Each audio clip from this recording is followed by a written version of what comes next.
Welcome, dear subscribers and curious listeners of my channel. At first glance, Gryffindor seems like the best house, full of brave and noble students, but if you look closer, behind the shining surface, we see the darker sides: pride, hot temper, excessive emotionality, and a self-confidence that often turns into recklessness. Moreover, within the structure of the house itself, there are things that are hard to explain from a logical point of view. Let's go through them together. Enjoy the video. Number 1. Why Gryffindor at all? If you carefully consider the personalities of the main characters, it becomes clear many of them only loosely fit into Gryffindor. Harry has all the qualities of a Slytherin: ambition, resourcefulness, a desire to win. Hermione is undoubtedly a Ravenclaw. Her intellect and love of knowledge stand out. Neville would have been perfect for Hufflepuff, where loyalty and hard work are valued.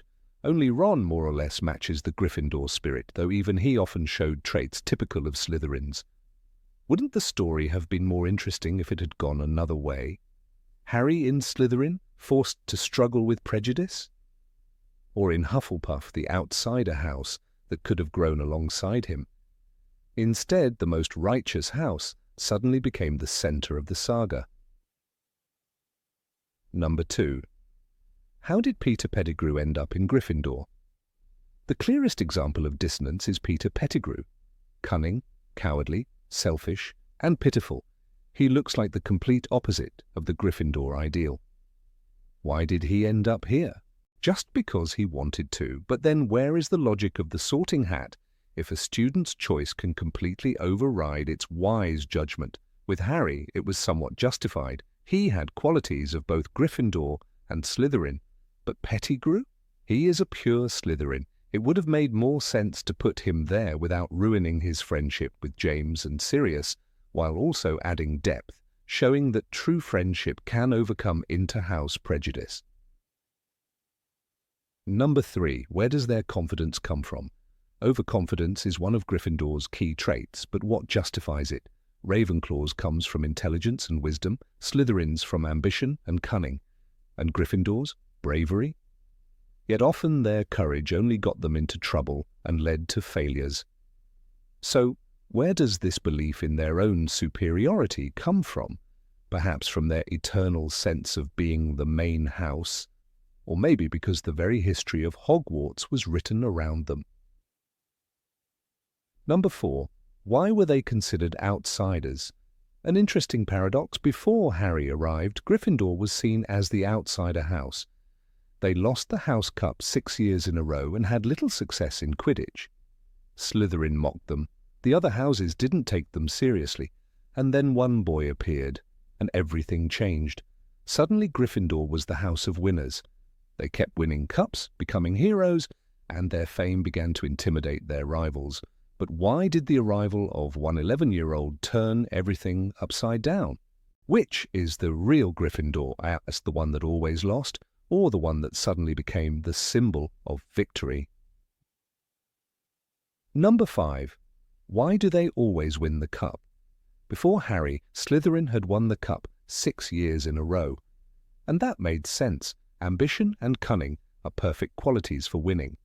Gryffindor, on the other hand, with its hot-headed students, more often lost points than earned them. But suddenly everything changed. Dumbledore repeatedly sprinkled points in Gryffindor's favor at the most unexpected moments. For instance, in Philosopher's Stone, he practically handed them back what they had lost because of their nighttime wanderings. Was it really all just because of Harry? Or was this a deliberate bias toward the main heroes of the story? Number 6. What's the point of the passwords? To enter the Gryffindor common room, you only need to say the password to the fat lady. But isn't that far too simple? Ravenclaw guards its door with a riddle, a test of intellect. And Gryffindor? Just overhear a password from a careless Neville, and the entrance is open. Is that really a worthy security system for the house of the bravest and best? Strange that students from other houses didn't visit more often. Number 7.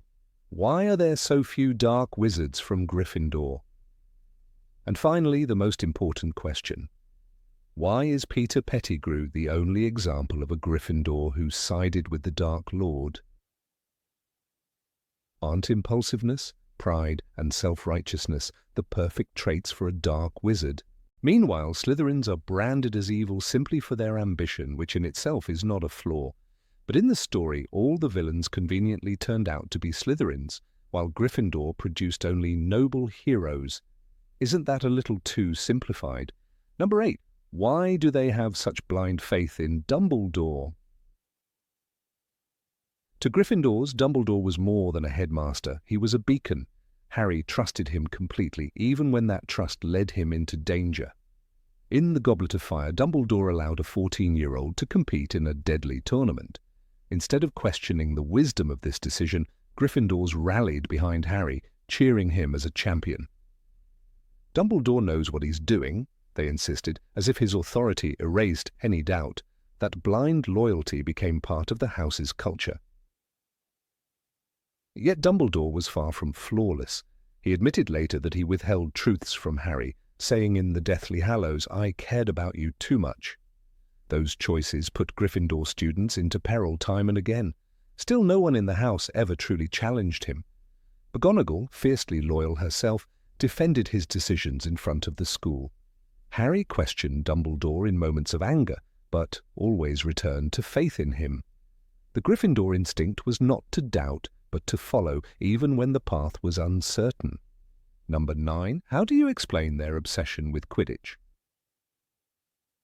For Gryffindor, Quidditch was never just a game, it was a battlefield. Oliver Wood treated every match as if the honor of the house depended on it. "This is the most important game of your life," he told Harry, before facing Slytherin in The Prisoner of Azkaban. Players went onto the pitch half-injured, battered, and still fought like soldiers. Harry himself nearly died in multiple matches, falling from his broom under a Dementor attack, breaking his arm during a bludger strike, yet he was always pushed back into the air. Victory in Quidditch became proof that Gryffindor was worthy. This obsession overshadowed academics. Matches dominated conversations in the common room. Losses were treated as disasters while victories felt like salvation. Even teachers fueled this frenzy. McGonagall bent rules to make Harry the youngest seeker in a century, and she once gave the team broomsticks as a house investment. For Gryffindor, Quidditch became a symbol of identity. It wasn't about skill alone, it was about pride. Winning meant bravery had triumphed, and losing felt like betrayal of the lion itself. Number 10. Why are their feats always in the spotlight? Every great act at Hogwarts seemed to shine on Gryffindor. When Harry faced the basilisk in the Chamber of Secrets, the school hailed him as the saviour. Yet it was Ginny Weasley who suffered the ordeal, and Moaning Myrtle whose death first revealed the chamber's danger. Ravenclaw's Luna Lovegood fought bravely at the Ministry, and again during the Battle of Hogwarts, but her heroism was quietly overshadowed by Harry's presence. The spotlight always circled back to Gryffindor, as though other houses could only play supporting roles. Even in the final battle, this pattern held. It was Neville Longbottom, a Gryffindor, who killed Nagini, the last Horcrux.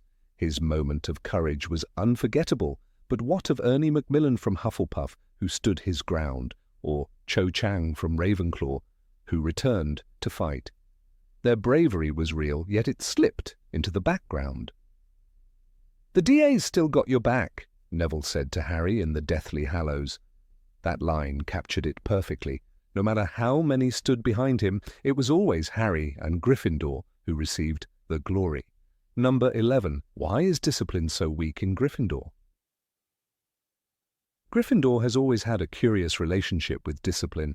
Harry, Ron, and Hermione broke more school rules than perhaps any other students in Hogwarts history. They wandered the castle after curfew, sneaked into forbidden sections of the library, and even lied to professors. Yet their punishments were rarely harsh. When caught out of bed in their first year, they lost house points, but by the end of the same term, Dumbledore returned far more, declaring their disobedience an act of bravery. The lesson was simple. Rules mattered less than the courage to break them. Slytherins, on the other hand, often paid a higher price. Draco Malfoy's trip to the Forbidden Forest in the first book earned him the same punishment as Harry, yet Draco hadn't gone there willingly. He was dragged along after trying to get Harry in trouble. Still, both boys faced detention. The difference was in how their actions were later remembered. Harry's venture into the forest became part of a heroic story. Draco's mistake was dismissed as cowardice. Discipline seemed uneven, tilted in Gryffindor's favor whenever the narrative demanded it.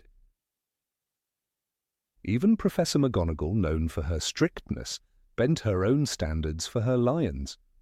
She once allowed Harry to join the Quidditch team in his first year, despite him flying without permission and breaking Madam Hooch's orders. "Have a broom, Potter," she said, turning a rule violation into an opportunity. Any other student would have faced expulsion for such behavior. This pattern shows why discipline in Gryffindor felt more like guidance than punishment. They were the director's favorites, and the school itself treated their rebellion not as flaws but as proof of greatness. Number 12. Is Gryffindor a house for the chosen ones? Gryffindor often feels less like a house and more like the chosen circle of Hogwarts. Their actions, even reckless ones, are framed as noble. When Harry and his friends broke countless rules in their first year, Dumbledore rewarded them instead of punishing them. It takes a great deal of bravery to stand up to our enemies, but just as much to stand up to our friends, he said, granting Neville points that pushed Gryffindor to victory. The message was clear: breaking rules could be excused as long as it was done in the name of courage. Other houses rarely enjoyed such favor. Think of Severus Snape's treatment of his Slytherins. They worked hard for the House Cup, and for 6 years they dominated the standings. But the moment Harry appeared, that streak was broken, not by fair play, but by Dumbledore tipping the scale at the last second. To the rest of the school, it must have felt as though Gryffindor had a special privilege. Their triumphs were celebrated as destiny, not coincidence. The same pattern holds during darker times. When Gryffindor students took part in Dumbledore's army, their defiance was painted as heroic. Yet others, like Cho Chang from Ravenclaw, were criticized for being weak or divided when they doubted Harry's leadership. Gryffindors were praised as rebels, while students from other houses who resisted Umbridge's authority were nearly forgotten. Courage, when displayed by Gryffindor, became the gold standard. In anyone else, it was just disobedience. By the Battle of Hogwarts, this image was fully sealed. Harry, Ron, and Hermione led the fight, and their house was placed at the center of resistance. Gryffindor banners flew as symbols of defiance, while Hufflepuff, Ravenclaw, and even some Slytherins fought just as hard but faded into the background of the story. Gryffindor became the face of victory. Perhaps that is why it feels like the house of the chosen ones. Not because its members were better, but because the narrative of Hogwarts itself was written to glorify them above all others. Number 13. Why do they always meddle in things that aren't their business? Gryffindors have a talent for putting themselves at the center of every crisis. No one asked 3 first years to hunt down the mystery of the Philosopher's Stone, yet Harry, Ron, and Hermione decided it was their duty. That's what Hermione does, Ron once joked. She always goes looking for trouble. And trouble they did find. A series of obstacles designed for adult wizards nearly killed them. The irony is that none of it was their responsibility, but Gryffindors rarely wait for permission, they act. The Chamber of Secrets showed the same pattern. Dozens of terrified students stayed clear of danger, but Harry chose the opposite. He followed the clues, battled a basilisk, and nearly died. It was bravery, yes, but also reckless meddling. Dumbledore later praised him for saving Ginny, but we can't forget the truth. A 12-year-old boy fought a creature that Hogwarts staff couldn't even locate. A Ravenclaw might have sought answers in the library. A Hufflepuff might have organized the students for safety. Gryffindor charged straight in. The Forbidden Forest offered another example. In the Philosopher's Stone, Harry and Draco were sent there as punishment. but it was Harry's decision to follow the silver blood trail that led him to encounter Voldemort drinking unicorn blood. "Do you think that's what killed the unicorns?" he whispered. He wasn't asked to solve that mystery, yet he couldn't resist stepping closer. His bravery exposed him to a terrifying truth, but it also put him in mortal danger. Again, Gryffindor curiosity and defiance outweighed caution. This pattern repeats until the end of the story. Whether it was the hunt for Horcruxes, sneaking into Umbridge's office, or breaking into the Ministry, Gryffindors could never simply watch events unfold. They pushed forward, driven by a mix of courage and impatience. It often saved the day, but it also raised the question, did Hogwarts breed them to be heroes, or did Gryffindor's own culture of reckless interference turn ordinary students into troublemakers who could not keep still? Number 14. Why don't they have any famous scholars or inventors? Gryffindor is famous for producing heroes, but when we look closer we find very few scholars or inventors among its ranks. The other houses shaped their reputations through creation and intellect. Ravenclaw gave us magical pioneers like Garrick Ollivander, a wand-maker who elevated his craft into an art. Hufflepuff produced Newt Scamander, author of Fantastic Beasts and Where to Find Them, whose research defined an entire field of magical study. And Slytherin had influential political figures who reshaped wizarding society for better or worse. Gryffindor, in contrast, seems locked into one narrative: warriors, rebels, fighters. Think about the Marauders. James Potter and Sirius Black were brilliant in their own way. They created the Marauders' Map, a truly ingenious magical artifact that even the professors couldn't match. But even this invention came from a place of mischief and risk rather than a scholarly pursuit. It wasn't meant for research or progress. It was designed to sneak around curfews and spy on teachers. Their creativity burned brightly, but it lacked the discipline that produces lasting achievements in science or invention. Even Hermione Granger, arguably one of the most gifted minds of her generation, fits awkwardly into Gryffindor. Her relentless pursuit of knowledge, her obsession with books, and her ability to master spells far ahead of her peers all scream Ravenclaw.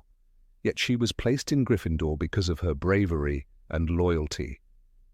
"Books and cleverness, there are more important things, friendship and bravery," she said in The Philosopher's Stone. That moment defines the house. Knowledge exists there, but it always bows to courage. The result is a culture that glorifies bold action over quiet creation. Gryffindors rush into battle when others might choose to research, build, or heal. Their names echo in songs and stories, but not in textbooks, and perhaps that is why the wizarding world remembers them as heroes rather than as scientists or inventors, because in Gryffindor, being remembered for courage is seen as far greater than being remembered for discovery. Number 15. Why is courage their main motto? Of all the houses at Hogwarts, Gryffindor is the one most closely tied to a single quality. Its founder, Godric Gryffindor, chose courage as the defining feature of his house, and that choice became immortalized in the Sorting Hat's songs and in the perception of the wider wizarding world. Yet courage, when examined carefully, is not a simple virtue. It can inspire admiration, but it can also lead to recklessness, endangering both the individual and those around them. To elevate bravery above all else, especially in a school for children as young as 11, raises a difficult question. Did Gryffindor set his pupils on a dangerous path by glorifying courage at the expense of other qualities such as wisdom, honor, or resilience? The story of Harry Potter himself provides ample material to explore this uncomfortable truth. When Harry was sorted into Gryffindor, the Sorting Hat told him, "You could be great, you know, it's all here in your head. And Slytherin will help you on the way to greatness. No doubt about that." The Hat acknowledged that Harry's intellect and ambition might suit Slytherin, but it yielded to Harry's desire not to be placed there. What the Hat did not emphasize, however, was that Gryffindor's definition of bravery was not always about wisdom or careful choice. It was about leaping into danger, often without considering the consequences. From that very first evening, Harry was placed in a culture where courage was not only praised but demanded. The question remains whether children should be trained to run toward risk so instinctively. Consider the earliest example of Gryffindor bravery, Harry, Ron, and Hermione's attempt to save the Sorcerer's Stone in their first year. They were 11 years old, facing challenges created for fully trained adult wizards. When confronted with Fluffy, the three-headed dog with Devil's Snare, and with a life-sized chessboard that required risking injury or worse, the children pressed on without hesitation. Hermione herself said, "Books and cleverness. There are more important things, friendship and bravery." The sentiment is noble, but it also illustrates the prioritization of valor over reason.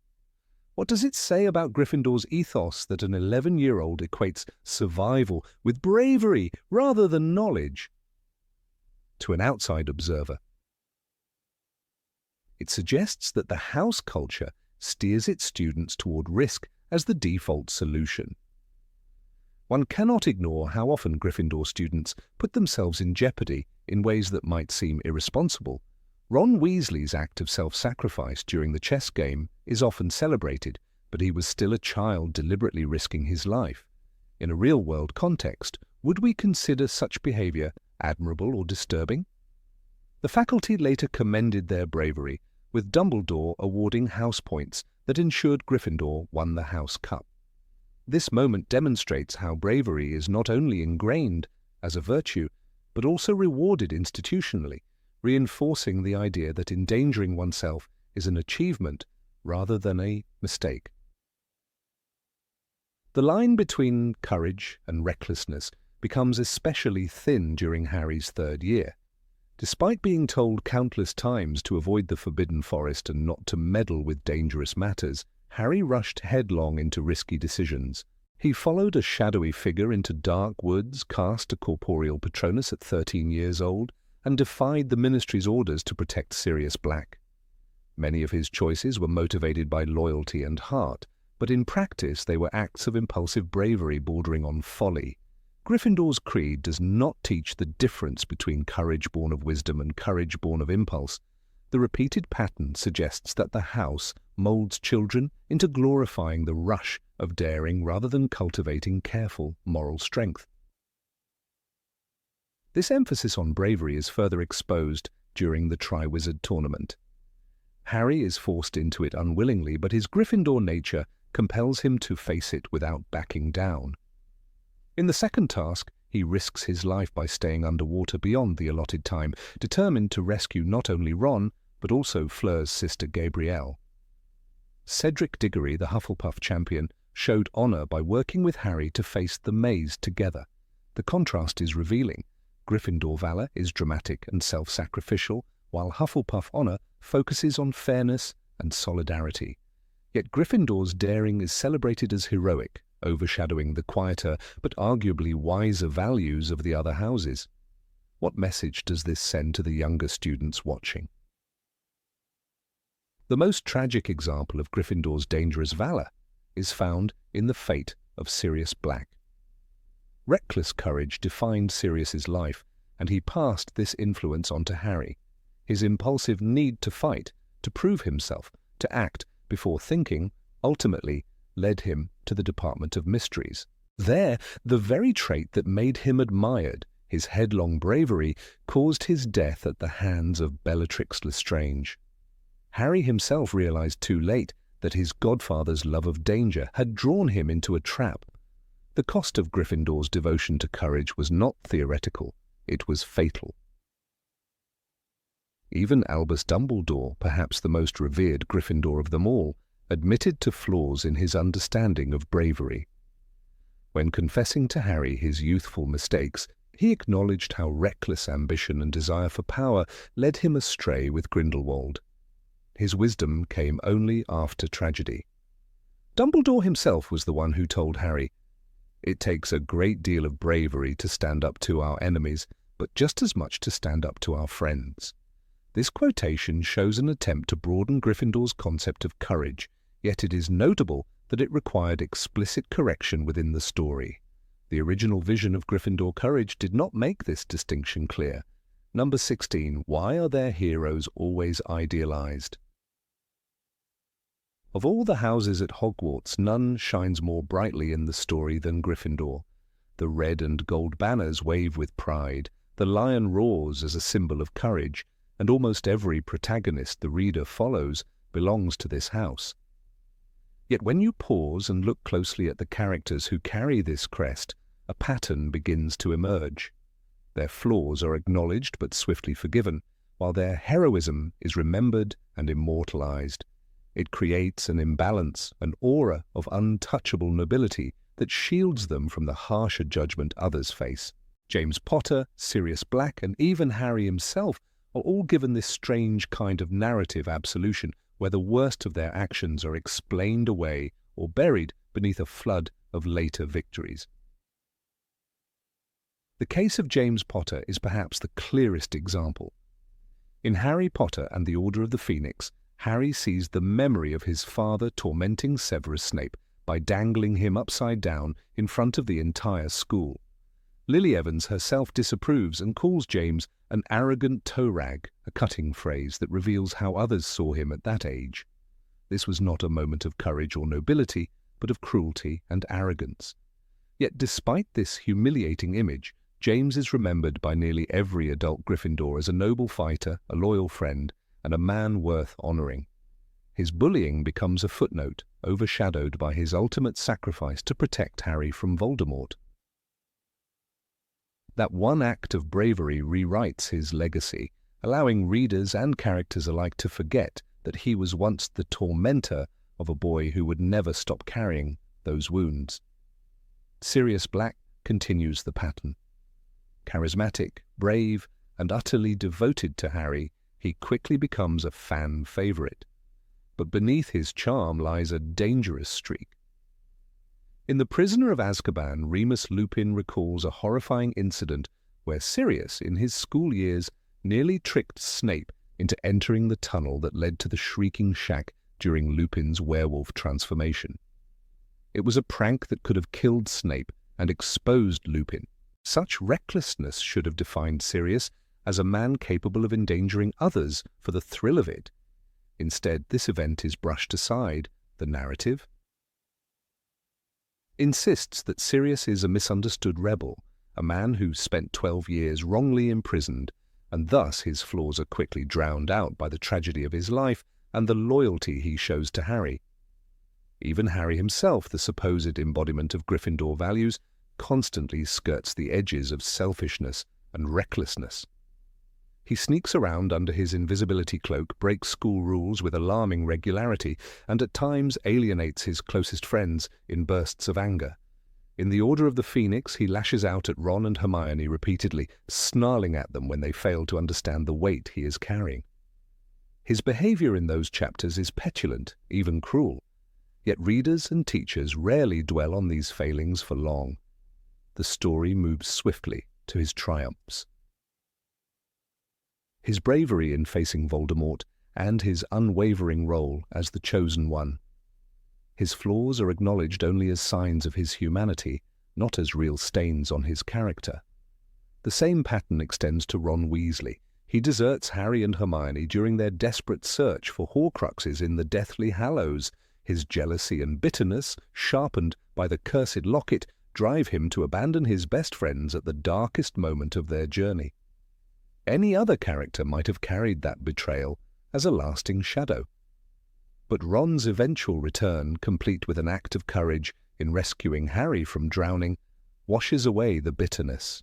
His desertion becomes a temporary lapse rather than a defining trait, while his loyalty is remembered as his true essence. Hermione Granger also benefits from this filter. Though brilliant and loyal, she commits morally questionable acts that never taint her reputation. In The Prisoner of Azkaban, she strikes Draco Malfoy across the face, an act of violence celebrated by many readers. In The Goblet of Fire, she begins SPEW, her campaign for house elf rights, yet she does so in a patronizing manner, forcing hats and clothes upon them against their will. her activism becomes less about freedom for the elves and more about her own righteousness.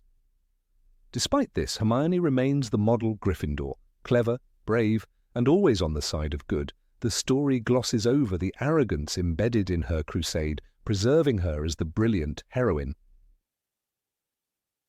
Contrast this with characters outside Gryffindor. Severus Snape is defined forever by his cruelty as a teacher, his allegiance to the Death Eaters, and his bitterness. Yet he performs acts of bravery that eclipse even those of James Potter. He spends years risking his life as a double agent, ultimately sacrificing himself to protect Harry and ensure Voldemort's downfall. Still, Snape's sins are never fully forgiven. The memories revealed in the Deathly Hallows allow Harry to call him the bravest man I ever knew. Yet Snape remains a controversial figure, his flaws weighed more heavily than his sacrifices. Gryffindors, in contrast, are rarely held to the same unforgiving standard. Draco Malfoy is another example. His sneers and arrogance are magnified throughout the series, making him the embodiment of Slytherin cruelty. But when he lowers his wand during the scene in Malfoy Manor in the Deathly Hallows, unable to identify Harry, and thereby saving his life, the moment is quickly forgotten. His hesitation is never celebrated, while his failures as a bully remain the defining image. Malfoy's moments of decency are fleeting in the memory of readers, while Gryffindor's darkest deeds fade quickly against their greater triumphs. Number 17. Why don't they have real competition inside their house? Of all the houses at Hogwarts, Gryffindor has always stood as the symbol of courage, loyalty, and bravery. Yet when one looks closely, an unsettling question emerges. Why does this house, so celebrated in the wizarding world, appear to have almost no genuine competition among its students? In Slytherin, students like Draco Malfoy, Pansy Parkinson, and even the ambitious Blaise Zabini constantly jostle for influence. In Ravenclaw, figures such as Cho Chang and Terry Boot earn recognition through intellect, each striving to prove themselves sharper and more original than the rest. In Hufflepuff, equality and mutual support form the backbone of their culture, creating an environment where no one feels left behind.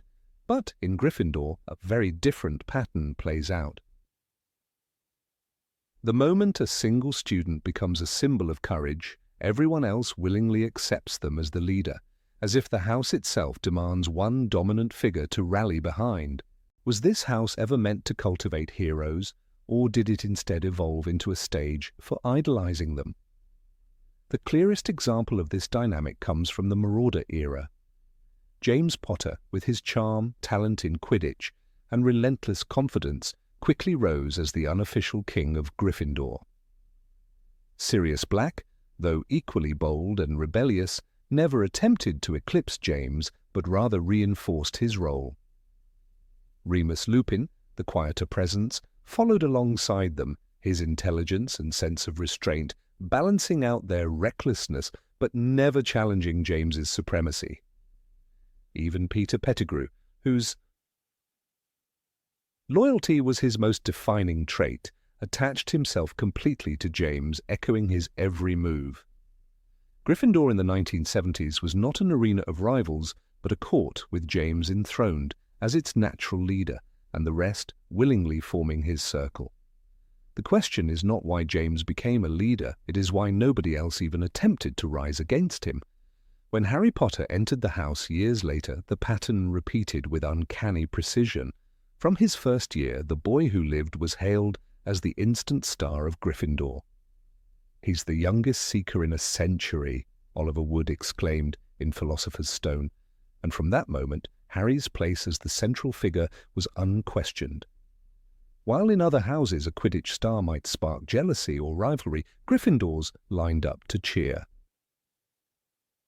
him on. Ron, despite his insecurities, never attempted to outshine Harry, but rather settled into the role of loyal supporter.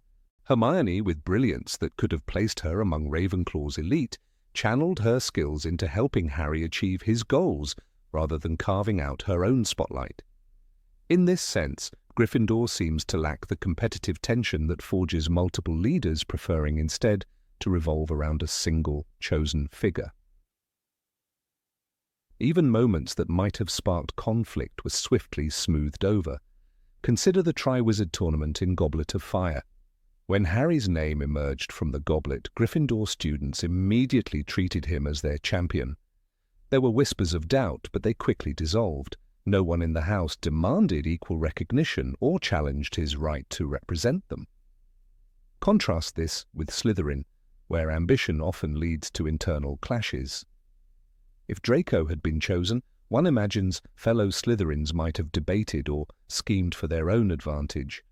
Gryffindor instead closed ranks behind Harry, accepting the narrative of destiny and setting aside any thought of rivalry. This absence of competition becomes even clearer when examining Neville Longbottom's arc. Neville possessed remarkable bravery, facing fears that would have crushed other students, and yet he never threatened Harry's symbolic position. Even when Neville destroyed the final Horcrux in Deathly Hallows, delivering the blow that rendered Voldemort mortal, his moment of triumph was framed not as rivalry, but as an extension of Harry's larger battle. The quote, "I'll join you when hell freezes over," shows Neville's courage, but even then he is remembered as the loyal ally, not the competing leader. Gryffindor seems structured in such a way that one figure embodies its essence, while others play supporting roles in their story. This structure raises the uncomfortable idea that Gryffindor functions less like a community of equals and more like a cult of the hero. Every era seems to produce one shining figure. James in the 1970s, Harry in the 1990s. The rest of the house, rather than striving to outdo them, becomes the cheering crowd, the background against which the leader shines brighter. Even Fred and George Weasley, whose wit and charisma could have easily made them leaders, never sought to pull focus from Harry. Instead, they chose to enhance his narrative, offering him jokes, inventions, and even secret maps that further strengthened his path. The house thrives not on rivalry, but on the collective investment in one hero's story. One might argue that Gryffindor's lack of internal competition comes from its values. The house prioritizes bravery and moral conviction, qualities that often unite rather than divide. In Slytherin, ambition creates natural conflict. In Ravenclaw, knowledge is an endless contest. In Hufflepuff, fairness prevents anyone from rising above the rest. But Gryffindor's ideals channel the group toward shared causes. When Harry leads Dumbledore's army, it is not because he craved power, but because the others expected it. "You're a really good teacher, Harry," said Neville in Order of the Phoenix, voicing the sentiment of the house. His authority was not debated but assumed, as though the role was predestined. Yet one cannot help but wonder whether this dynamic stifles the potential of other Gryffindors. Seamus Finnegan and Dean Thomas, despite being clever and resourceful, remained firmly in the background. Lavender Brown and Parvati Patil, though vocal in their interests, were never seen as figures of influence. It is as though Gryffindor has space for only one story at a time, one legend who embodies bravery, while the rest serve as the chorus. In this sense, Gryffindor's celebrated unity may come at the cost of personal ambition, flattening individuality beneath the weight of a single dominant narrative. Number 18. Why do their mistakes always turn into victories? Of all the questions that haunt the legacy of Gryffindor House, none is as persistent as the observation that its mistakes so often transform into triumphs. In the magical world of Hogwarts, where rules exist to preserve balance and tradition, it seems almost unfair that the most reckless house can stumble, break every boundary, and somehow emerge as heroes. Consider the Forbidden Forest in Harry Potter and the Philosopher's Stone. Harry and Draco are sent there as punishment, a consequence of sneaking out at night. It should have been a humiliating mark against Gryffindor, proof of arrogance leading only to danger. Yet it is in that dark, frightening wood that Harry encounters the figure drinking unicorn blood, Voldemort himself. This moment of error, of punishment, of breaking curfew, turns into the first revelation of the true antagonist's return. An action deserving only of discipline becomes the cornerstone of Harry's destiny. One must ask, is this chance, or is Gryffindor uniquely protected by the narrative itself? When analysing Gryffindor, it is impossible to ignore Hermione Granger. Known for her brilliance, she is equally remembered for her overconfidence in magic. In Chamber of Secrets, she brews Polyjuice Potion at the age of 12, an act that is not only dangerous but outright illegal. The result is a mistake that could have been deadly. She transforms partially into a cat, with ears and tail intact, forced to remain in the hospital wing for weeks. For another student, such a blunder would have been catastrophic, the kind of error ending reputations. But Hermione's failure sets the stage for the potion's success when Harry and Ron later use it to infiltrate the Slytherin common room. The catastrophe becomes a stepping stone. Her recklessness is remembered not as disgrace but as bravery. Here the paradox emerges. Gryffindor failures somehow serve the greater plot, elevating the students into figures of admiration. Ron Weasley's errors, too, cannot be overlooked. In Philosopher's Stone, he plays wizard's chess with a boldness that borders on arrogance, moving his friends like pawns.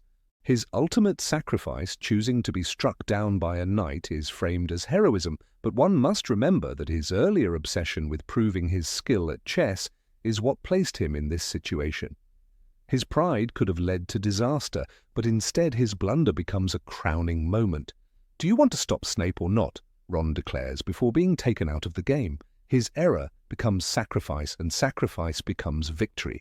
Other houses are rarely granted this luxury. When Ravenclaws or Hufflepuffs act rashly, they face ridicule or punishment, yet Gryffindor is rewarded with admiration and house points.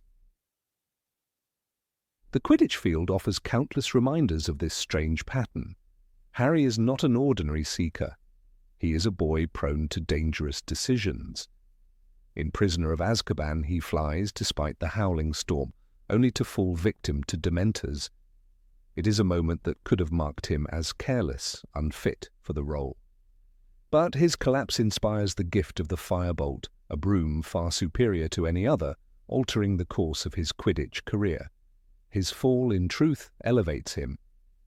The message is clear: even defeat cannot remain defeat for a Gryffindor. Instead, it bends into fortune, as though the house itself is guarded by destiny. This pattern reaches almost absurd levels in Goblet of Fire. Harry is underage, unwilling, and unprepared for the Triwizard Tournament. He is not chosen because of ability, but because of magical manipulation.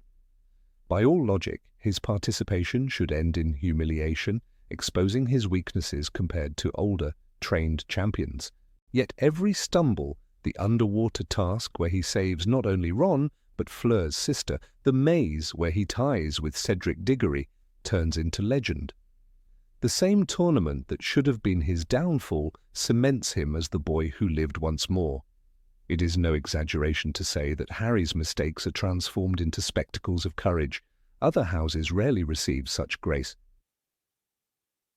One need only look at Cedric, a Hufflepuff, who played the tasks perfectly, only to be struck down by Voldemort's cruelty. Where Gryffindor fails and survives, others excel and perish. Gryffindor's errors are often connected to their defiance of authority. In Order of the Phoenix, Harry teaches Dumbledore's army against every rule set by Dolores Umbridge. By rights, this should have led only to expulsion and disgrace.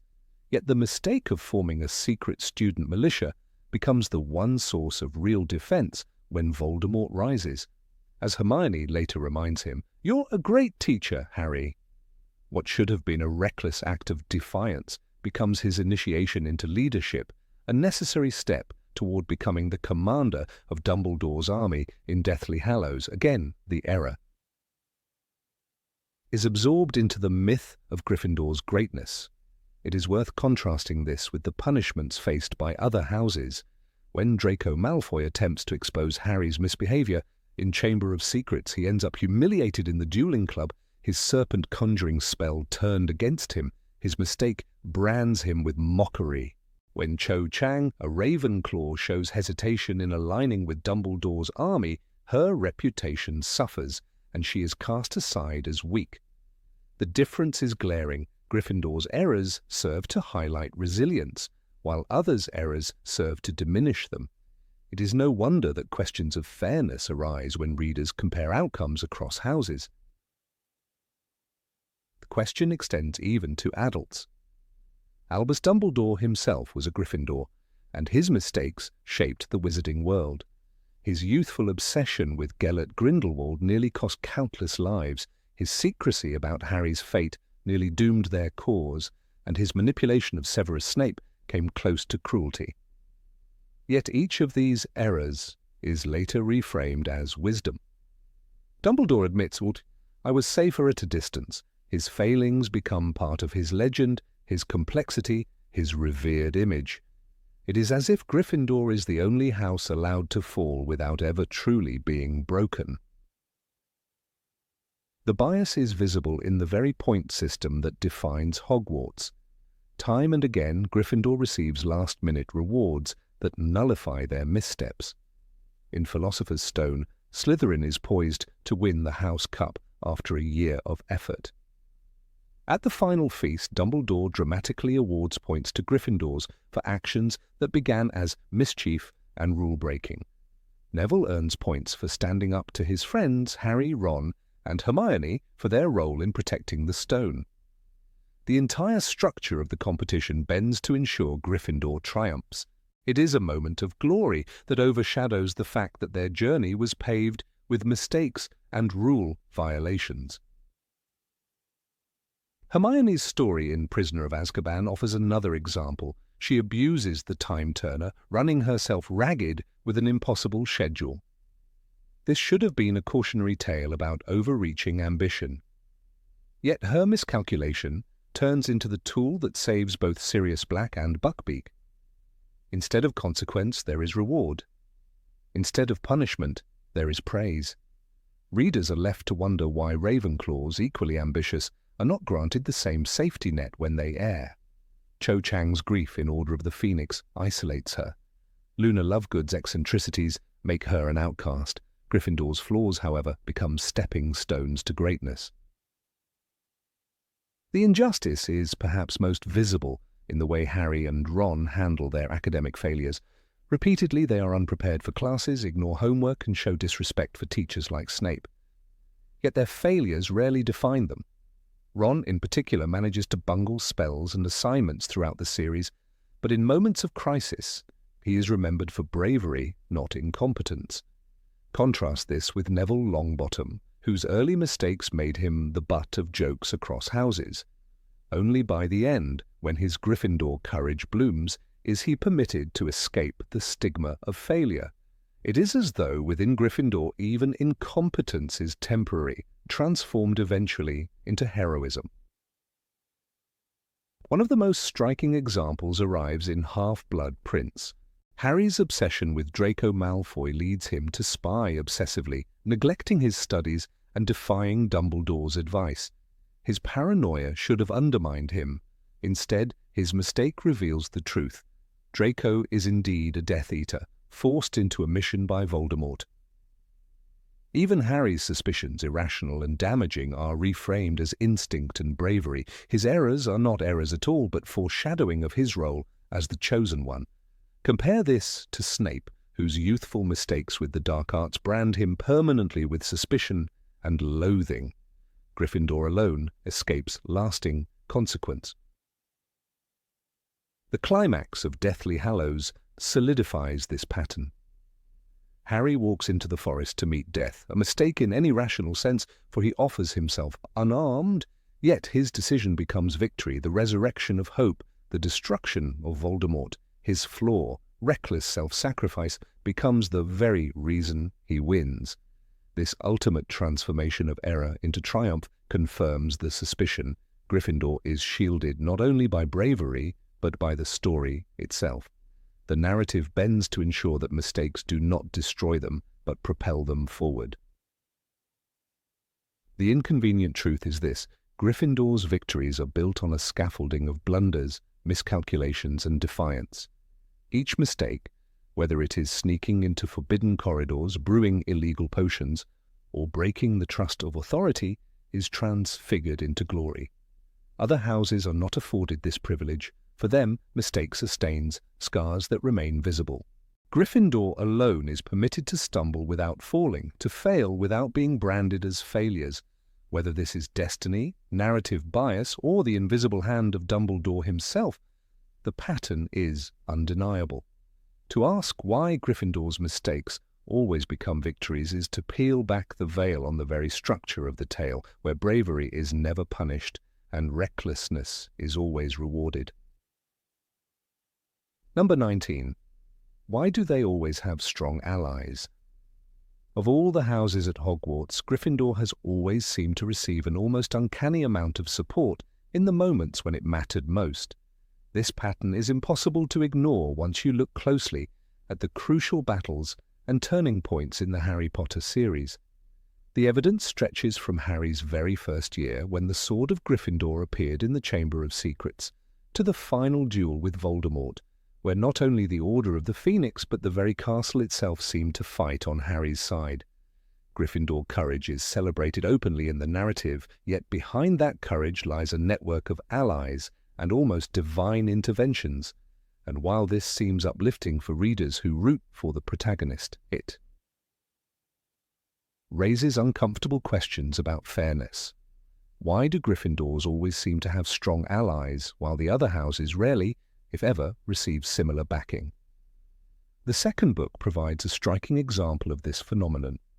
Harry, a Gryffindor, descends into the Chamber of Secrets to face the memory of Tom Riddle and the monstrous basilisk. The moment seems hopeless. He is a 12-year-old boy, armed with nothing more than his bravery. Yet in his darkest hour, help arrives. Fawkes, the Phoenix of Albus Dumbledore, swoops into the chamber, blinding the basilisk and bringing the sorting hat, which produces the sword of Gryffindor.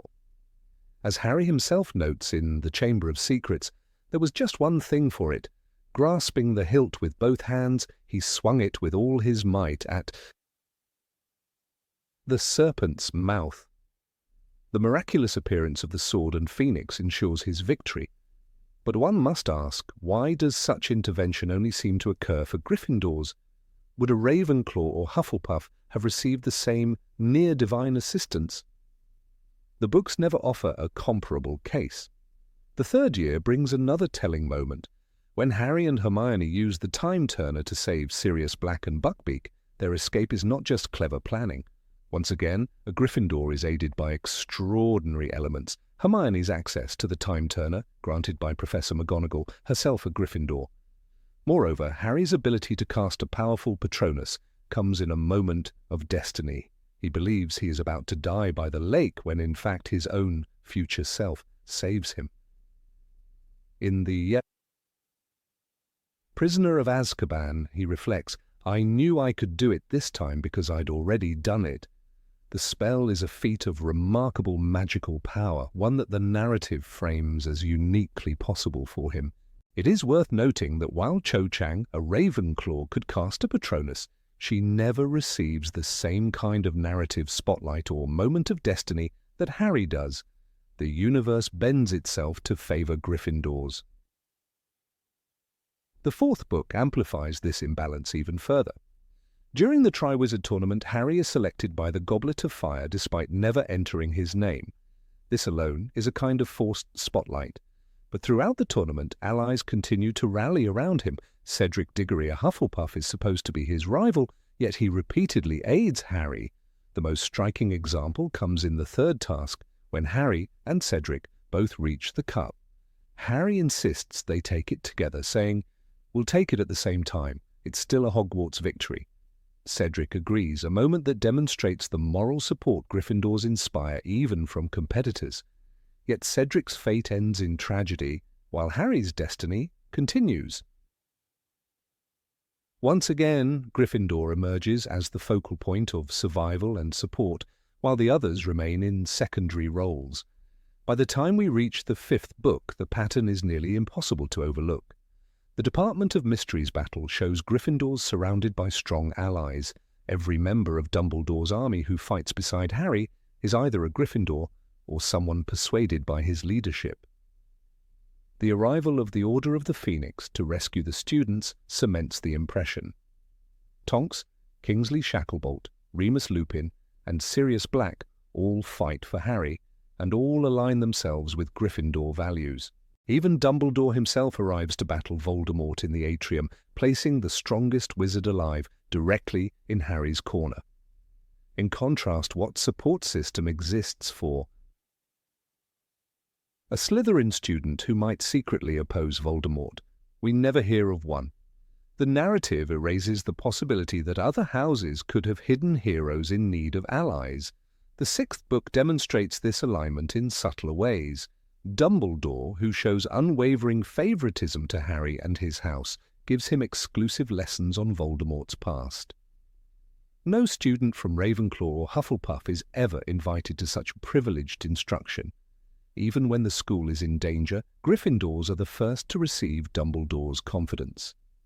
In The Half-Blood Prince, Dumbledore tells Harry, "You are the one with the power to vanquish the Dark Lord." This is not just prophecy, but narrative design, cementing Gryffindor as the sole house worthy of such guidance. Where is the prophecy for other houses? Where is the heroic destiny for Ravenclaws or Hufflepuffs? The imbalance is glaring. The final book lays bare the full extent of Gryffindor's privileged allies. When the Battle of Hogwarts begins, it is not Ravenclaw Tower or the Slytherin Common Room that rises in defense of the school. It is the collective Gryffindor spirit backed by Dumbledore's army, the Order of the Phoenix, and even the enchanted Guardians of Hogwarts. The very castle itself comes alive to defend Harry and his allies. McGonagall, a Gryffindor head of house, calls forth the statues and suits of armor with the spell Pier Totem Locomotor, declaring, "Hogwarts is threatened. Man the boundaries. Protect us. Do your duty to our school." The imagery is breathtaking, but it also reinforces the idea that the magical world itself conspires in favor of Gryffindors. Even Harry's final duel with Voldemort is framed as a Gryffindor triumph. Though he uses intelligence, loyalty, and cunning, qualities associated with the other houses, the victory is attributed to his courage. The Elder Wand turns against Voldemort because Harry has mastered it, but mastery itself is linked to his ability to disarm Draco Malfoy earlier, another Gryffindor-style act of defiance. When Voldemort falls, the survivors surround Harry with admiration, yet the other houses are once again sidelined. Ravenclaws, Hufflepuffs, and Slytherins who may have fought bravely are barely mentioned. This raises an unsettling question. Is the system of Hogwarts itself biased? The Sorting Hat, after all, was created by the founders to divide students by traits, yet it seems curiously prophetic in the way it favors Gryffindor bloodlines. It placed Harry in Gryffindor after giving him a choice, but would it have granted similar agency to a Slytherin who wanted Ravenclaw? The hat warns Harry in the Philosopher's Stone. "It is our choices, Harry, that show what we truly are, far more than our abilities." But choices seem to be honored most when they align with Gryffindor values. The deeper truth may be that the very structures of Hogwarts are bent toward favoring courage above other virtues. Consider also the role of Albus Dumbledore, a former Gryffindor. As headmaster, he lavished Gryffindor with protection and guidance. He entrusts Harry with the invisibility cloak, a legendary Deathly Hallow, and directs him toward his destiny. Yet no student from other houses ever receives comparable gifts. Ravenclaws like Luna Lovegood are portrayed as eccentric supporters, not central heroes. Hufflepuffs like Ernie Macmillan or Hannah Abbott are background figures. Even Slytherins who oppose Voldemort like Regulus Black are relegated to hidden, posthumous acts of bravery. The spotlight always returns to Gryffindor. The favoritism extends even into the symbolic realm. The magical artifacts that appear to aid heroes are overwhelmingly Gryffindor-associated. The sword of Gryffindor materializes when a true Gryffindor is in need. But why is there no equivalent sword of Ravenclaw, shield of Hufflepuff, or staff of Slytherin that manifests for their houses? The narrative seems uninterested in granting other houses divine tools. This suggests not only narrative bias, but a thematic imbalance that places Gryffindor above all.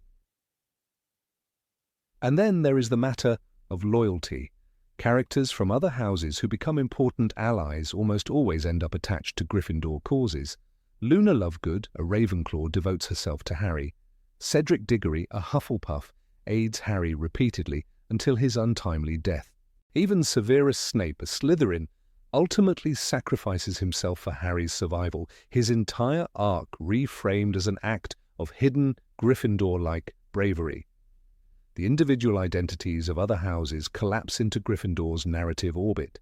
It is as if the story insists that true virtue must always align with Gryffindor values, erasing the possibility of other models of heroism. This pattern is not accidental, but structural. J.K. Rowling constructed the series around a protagonist from Gryffindor, and thus the allies and interventions had to cluster around him. But from a critical perspective, the effect is troubling. It perpetuates the idea that bravery and courage are inherently superior to intelligence, loyalty, or cunning. The magical world itself seems to reward Gryffindors with divine aid, while the others are left with silence. One cannot help but imagine an alternate story where a Ravenclaw faced the Basilisk, or where a Hufflepuff stood against Voldemort. Would the Phoenix have come then? Or is Gryffindor alone the house destined to receive the universe's blessings? In the end, the repeated interventions, allies, and systemic support make Gryffindor seem less like a house of courage and more like the chosen house of fate. And while that makes for compelling storytelling, it leaves readers with the uneasy sense that fairness was never part of Hogwarts' design. Courage may win battles, but it seems it also wins the bias of history itself. Number 20. Why is their friendship seen as the perfect example? Gryffindor's friendship is often praised as if it were the golden crown of Hogwarts, a flawless emblem of loyalty and courage. Harry Potter, Ron Weasley, and Hermione Granger are remembered as the Golden Trio, their bond celebrated in books, films, and even in the culture of the wizarding world itself. Yet beneath the polished legend lies a more uncomfortable reality. Their friendship was anything but smooth. It was riddled with jealousies, fights, and silences that could have ended the alliance altogether. When readers revisit the story with a critical eye, one cannot help but ask, why has Gryffindor's friendship been mythologized as the ultimate model, while friendships in other houses were rarely given such recognition? Consider Ron Weasley's lifelong struggle with envy. His inferiority complex is introduced as early as Harry Potter and the Philosopher's Stone, when he compares himself constantly to his older brothers and mutters bitterly about Harry's fame. In the Goblet of Fire, Ron's jealousy explodes when Harry's name emerges from the goblet. Ron withdraws his support and even mocks Harry.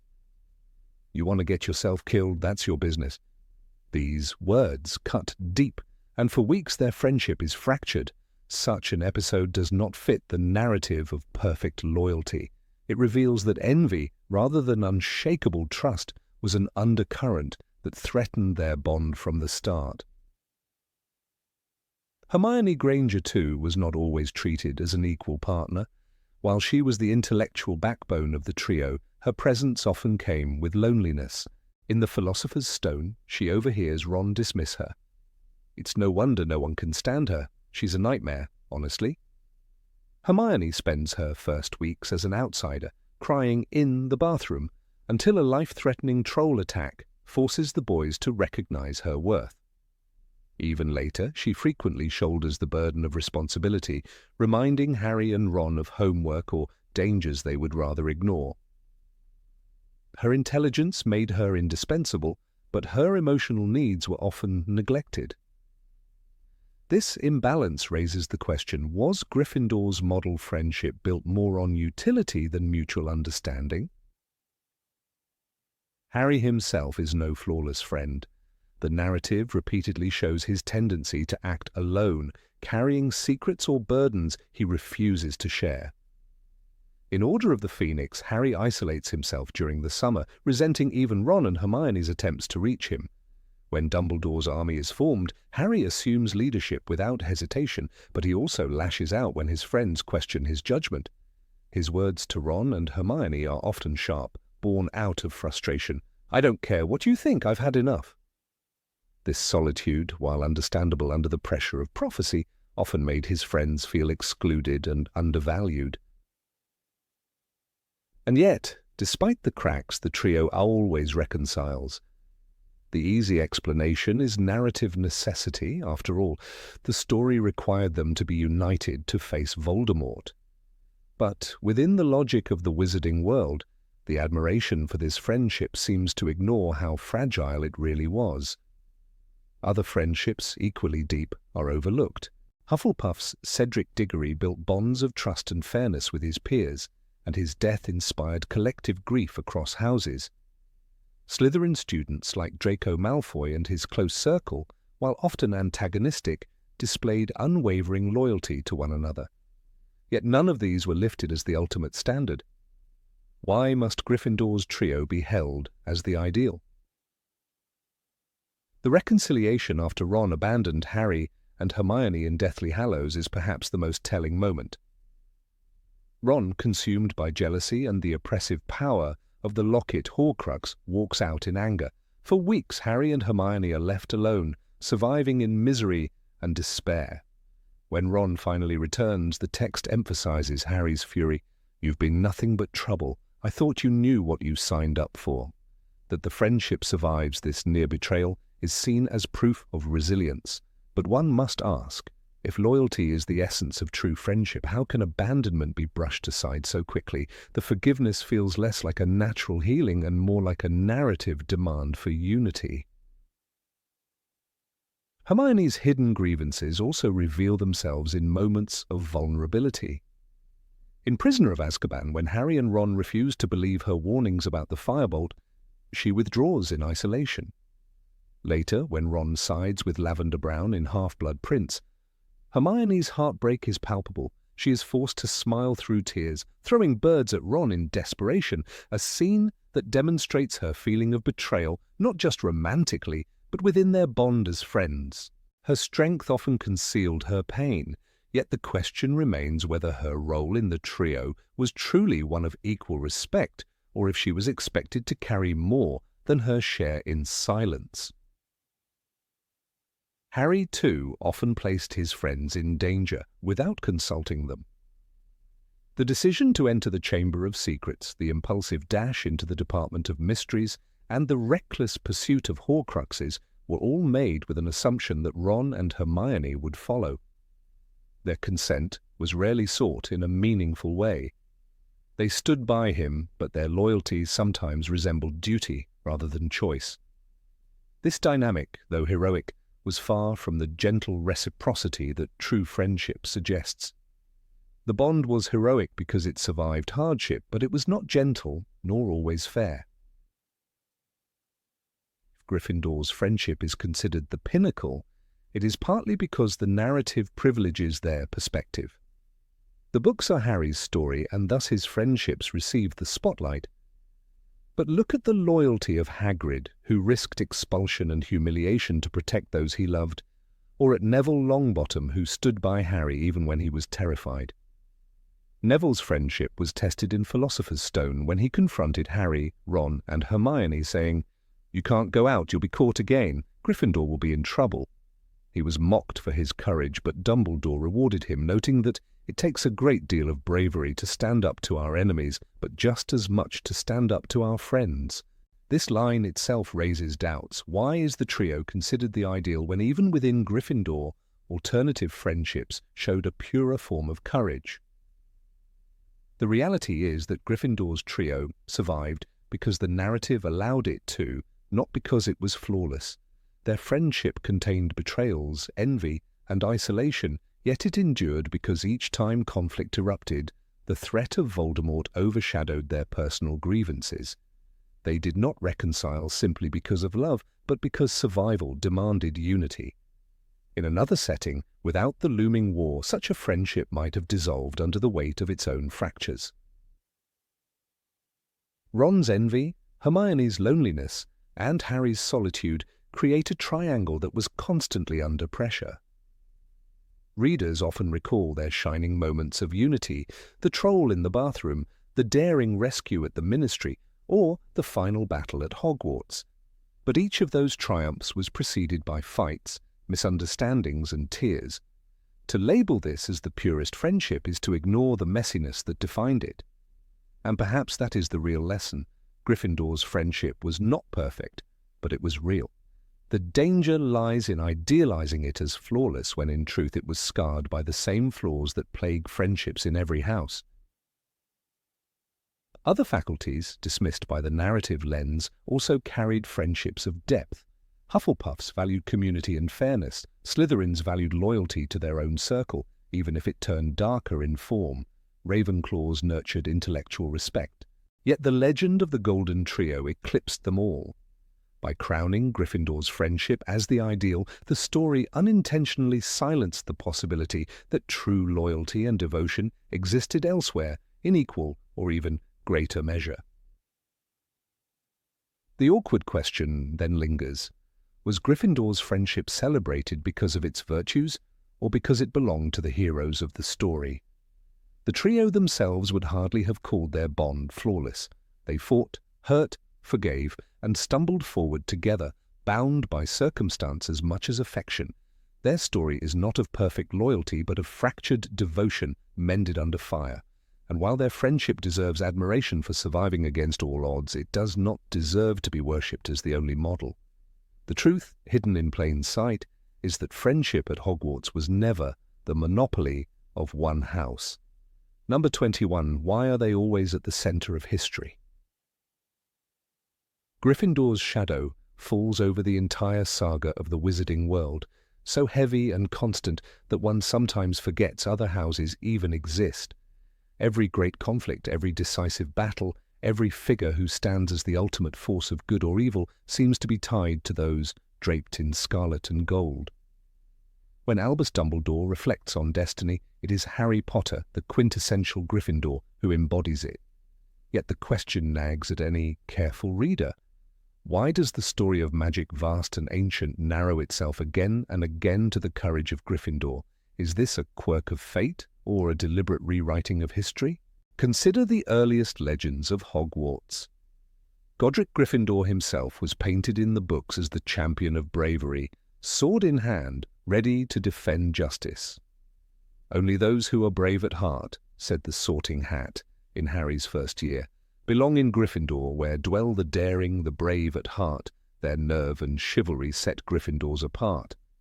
This simple rhyme, repeated to generations of young witches and wizards, places bravery as the highest virtue. Yet one could argue that this already set the stage for Gryffindor's dominance. From the very foundation, the narrative tilted in favor of the house that claimed heroism as its natural domain. When Harry's story begins, he might have been sorted elsewhere. The Sorting Hat lingered on Slytherin, even suggesting that greatness awaited him there. "You could be great, you know. It's all here in your head," the Hat whispered. But the story turns when Harry insists, not Slytherin. It is an iconic moment, but also a shaping of history.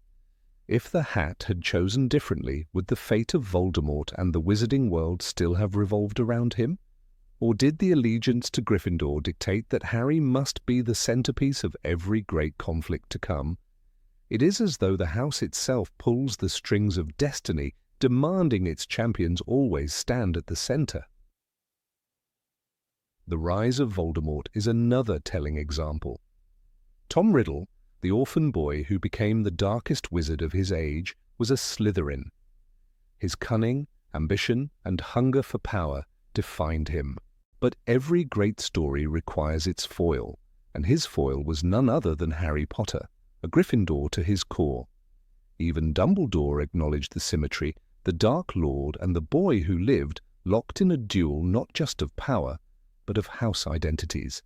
The narrative was no longer about the larger wizarding community, nor about the complexities of magical society. It became a stage play of red versus green, lion versus serpent, Gryffindor versus Slytherin, overshadowing Ravenclaw's wisdom or Hufflepuff's loyalty.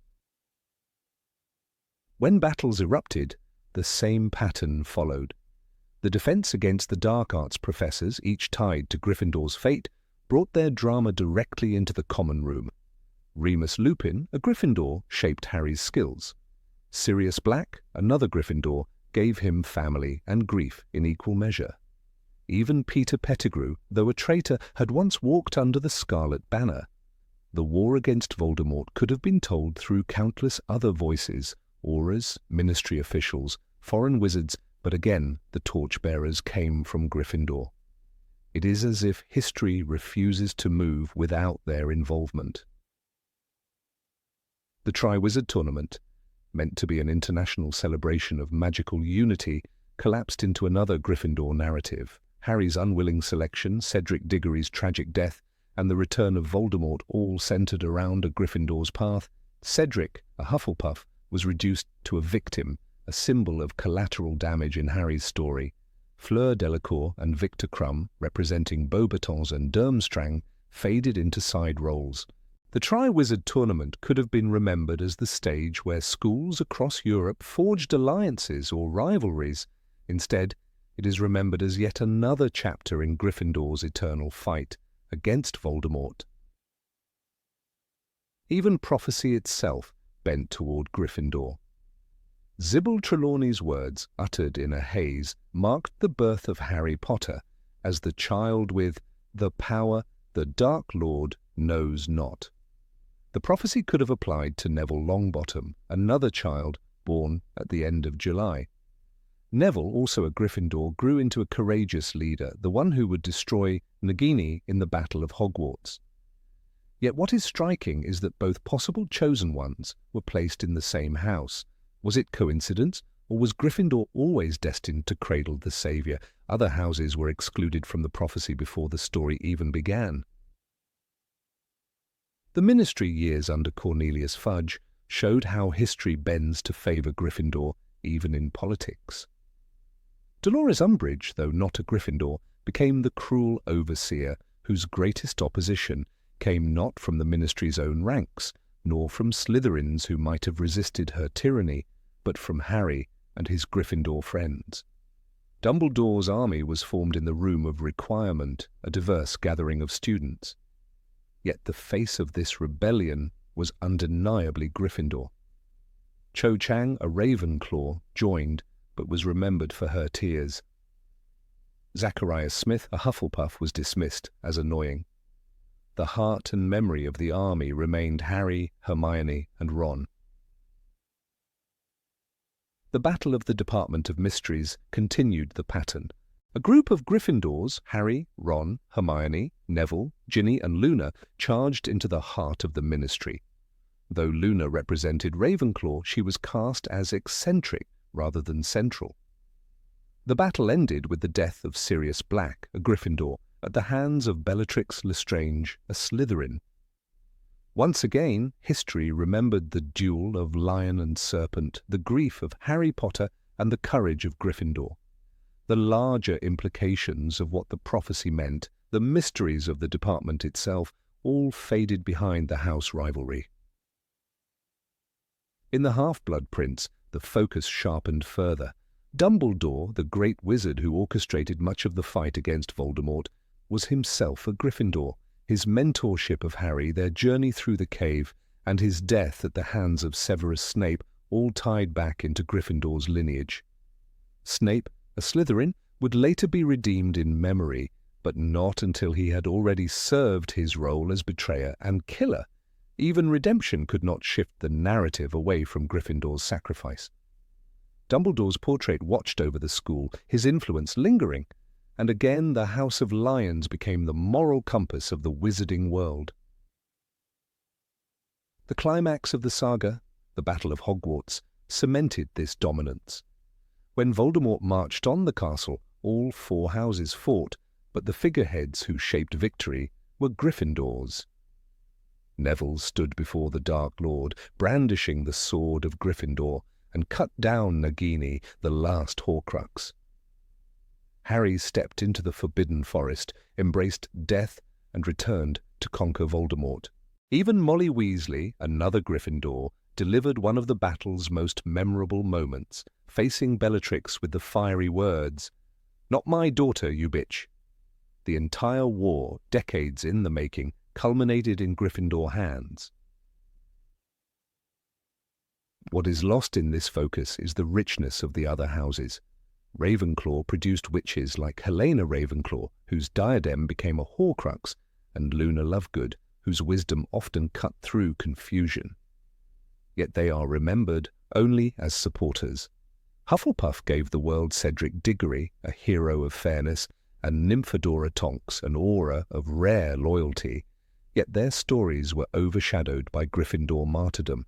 Slytherin, the most maligned house, was painted as a breeding ground for villains, though individuals like Horace Slughorn and even Draco Malfoy showed that complexity existed. Still, history branded them as antagonists to Gryffindor's glory. One could imagine an alternative history where Ravenclaw intellect devised the strategies to outwit Voldemort, or where Hufflepuff resilience kept the resistance alive.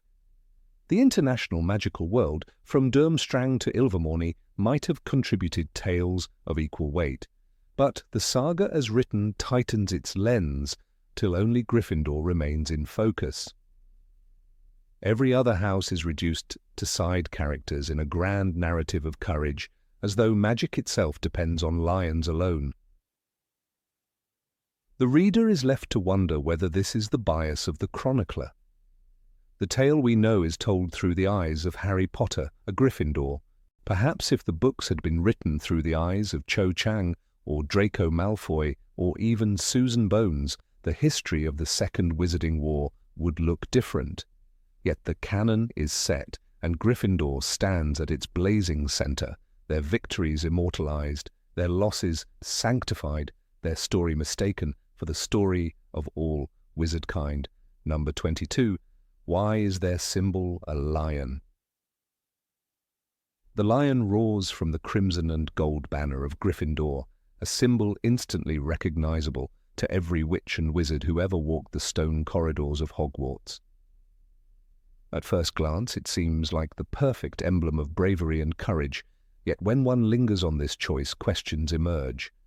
Was the lion chosen only for its noble attributes, or does it also reveal the hidden arrogance and pride that often simmer within the students who wear its emblem on their robes?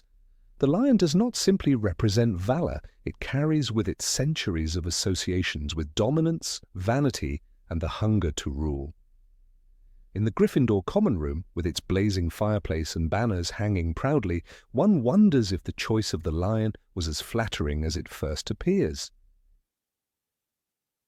Consider the lion in the natural world. It is called the king of beasts, not for gentleness, but for its dominance over other creatures. Its roar is not an invitation to friendship, but a declaration of power. Gryffindors are often praised for leadership and bravery, but alongside those virtues exists a shadow, a tendency to place themselves above others, to believe that courage grants them the right to command. Even Albus Dumbledore himself once admitted that Gryffindors were prone to a certain disregard for rules, a polite way of saying they act as if the laws binding others do not fully apply to them. The lion fits not only because of its courage, but also because of its vanity, its demand for recognition. Harry Potter's own journey within the house reveals this double-edged symbolism. In Harry Potter and the Philosopher's Stone, the Sorting Hat debated aloud, "You could be great in Slytherin, you know, but if you're sure, better be Gryffindor." The lion claimed him not only because of his bravery, but also because of his yearning to stand apart, to be seen as different, even superior, to his peers. This is not to diminish Harry's courage, which is undeniable, but to highlight that the very same ambition the Hat recognized in him could flourish under Gryffindor's banner, disguised as heroism. The lion does not only inspire noble deeds, it also feeds the ego, whispering that greatness belongs to those who dare take it. The darker reflection of Gryffindor's lion emerges when we remember Percy Weasley, whose hunger for recognition and authority led him to abandon his family during the rise of Voldemort. Percy was no coward. His choice was not made from fear, but from pride. The lion's mane suited him too well, encouraging a belief that his personal ascent mattered more than loyalty or compassion. Percy's tragedy reminds us that Gryffindor's symbol does not merely shine, it blinds. The same traits that made him hard-working and ambitious were magnified by the prideful undertones of the lion, transforming him into a figure more obsessed with glory than with courage. Even Hermione Granger, one of the most intelligent and capable students of her generation, revealed how the lion's pride could influence her. Her insistence on being right, her frustration when others dismissed her knowledge, and her tendency to take control in every situation often mirrored the dominance associated with the lion. In Harry Potter and the Prisoner of Azkaban, when she struck Draco Malfoy across the face, it was not courage alone that guided her hand, but also the lion's impulsive pride, a refusal to be mocked. Courage and arrogance blurred together, and though the moment was celebrated by some, it reflected how easily Gryffindor's virtues could slip into their vices. Ron Weasley too often wrestled with the shadow of the lion. Overshadowed by his siblings and friends, he longed to prove himself. In Harry Potter and the Goblet of Fire, when Harry was chosen as a Triwizard champion, Ron's envy burst forth. His anger was not cowardice, but pride, wounded by another's success. He resented being overlooked, not unlike a lion denied the throne. Gryffindor's emblem reminded him daily of courage and honor, but it also whispered of supremacy, of the right to be recognized. Ron's insecurities were sharpened by that symbol, and only when he overcame them did he step into his true bravery. The lion also frames the rivalry between Gryffindor and Slytherin in a revealing way. On the surface they stand opposed, courage against cunning, boldness against ambition. Yet the lion and the serpent are more alike than the banners suggest. Both symbols represent dominance, mastery, and pride. When Harry confronted Draco Malfoy time and again, it was not only a battle of good versus evil, but also of two creatures competing for dominance. Malfoy's serpent and Harry's lion mirrored each other, each claiming to be the rightful emblem of supremacy. The struggle was not simply ideological, it was primal. It is no coincidence that Gryffindor's victories often carried with them an element of spectacle, whether it was Harry catching the golden snitch, Neville Longbottom standing up to Voldemort, or even the house points being dramatically awarded at the end of Harry's first year. Gryffindor's triumphs were rarely quiet acts of virtue. They were roars designed to echo through the halls of Hogwarts and remind everyone who the true king was. The lion craves applause, and so too did the students who wore it. Even in acts of undeniable bravery, one cannot help but notice the need for recognition embedded in the emblem. The Sorting Hat song in Harry Potter and the Order of the Phoenix provides further evidence of this complexity. It described Gryffindor students as daring, nerve, and chivalry, but it never denied their flaws. Chivalry itself often carries arrogance, the assumption of superiority under the guise of nobility.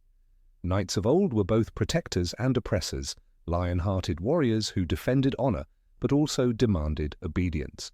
In this light, the Lion of Gryffindor is not a contradiction but an honest portrayal of the house's dual nature. Their courage is inseparable from their pride. The tragic tale of Sirius Black underscores this theme vividly. A lion among lions, Sirius embodied daring and loyalty, but also recklessness and vanity. His decision to mock Severus Snape with the werewolf prank during their school days was not bravery, but cruelty born of arrogance. Even in adulthood, when he guided Harry, his advice was often tainted by pride, encouraging Harry to see himself as a warrior rather than a child in danger. The lion ruled Sirius's heart, fierce, loyal, but fatally arrogant. His downfall at the Department of Mysteries revealed how dangerous the lion's roar could be when pride drowned out prudence. The contrast with other houses deepens the critique. Hufflepuff's emblem, the badger, represents loyalty and quiet perseverance, virtues rarely linked with arrogance.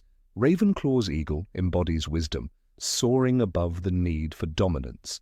Slytherin's serpent, like Gryffindor's lion, embodies power and ambition, but Slytherin students are criticized for it openly. Gryffindor, however, is rarely called to account for the same traits. The lion is admired for its crown, while the serpent is condemned for its fangs, though both seek to rule. This double standard suggests that Gryffindor's faults are masked beneath the golden mane of its symbol. Even the emblem's placement in Hogwarts lore carries weight. Godric Gryffindor himself was described as bold and valiant, yet his duel with Salazar Slytherin revealed a streak of superiority. He insisted that Hogwarts remain open to Muggle-borns, a noble stand, but the lion in him could not compromise or seek middle ground. His roar demanded that his vision prevail, regardless of the consequences. The lion was his emblem because it matched not only his courage, but also his refusal to yield, his unbending pride. The house inherited not only his virtues, but also his flaws. One must also acknowledge that the lion's pride can fuel genuine heroism. Neville Longbottom, once timid and overlooked, grew into a lion whose roar shattered the serpent of Voldemort. His courage was undeniable, but even he confessed to feeling the weight of proving himself, of rising to the expectations of his house. His triumph at the Battle of Hogwarts was both an act of bravery and a declaration that he too could stand as king for a moment. The lion demands its followers prove themselves worthy of its crown, and in doing so it can transform the meek into heroes, but not without cost. The choice of the lion, therefore, was never accidental. It was not simply a flattering emblem of bravery, but a mirror of the house's complexity. To be a Gryffindor is to wrestle with pride as much as with fear, to risk arrogance while striving for courage. The lion embodies both the house's glory and its peril. Its roar is both a call to bravery and a warning of vanity. Perhaps that is why the symbol endures.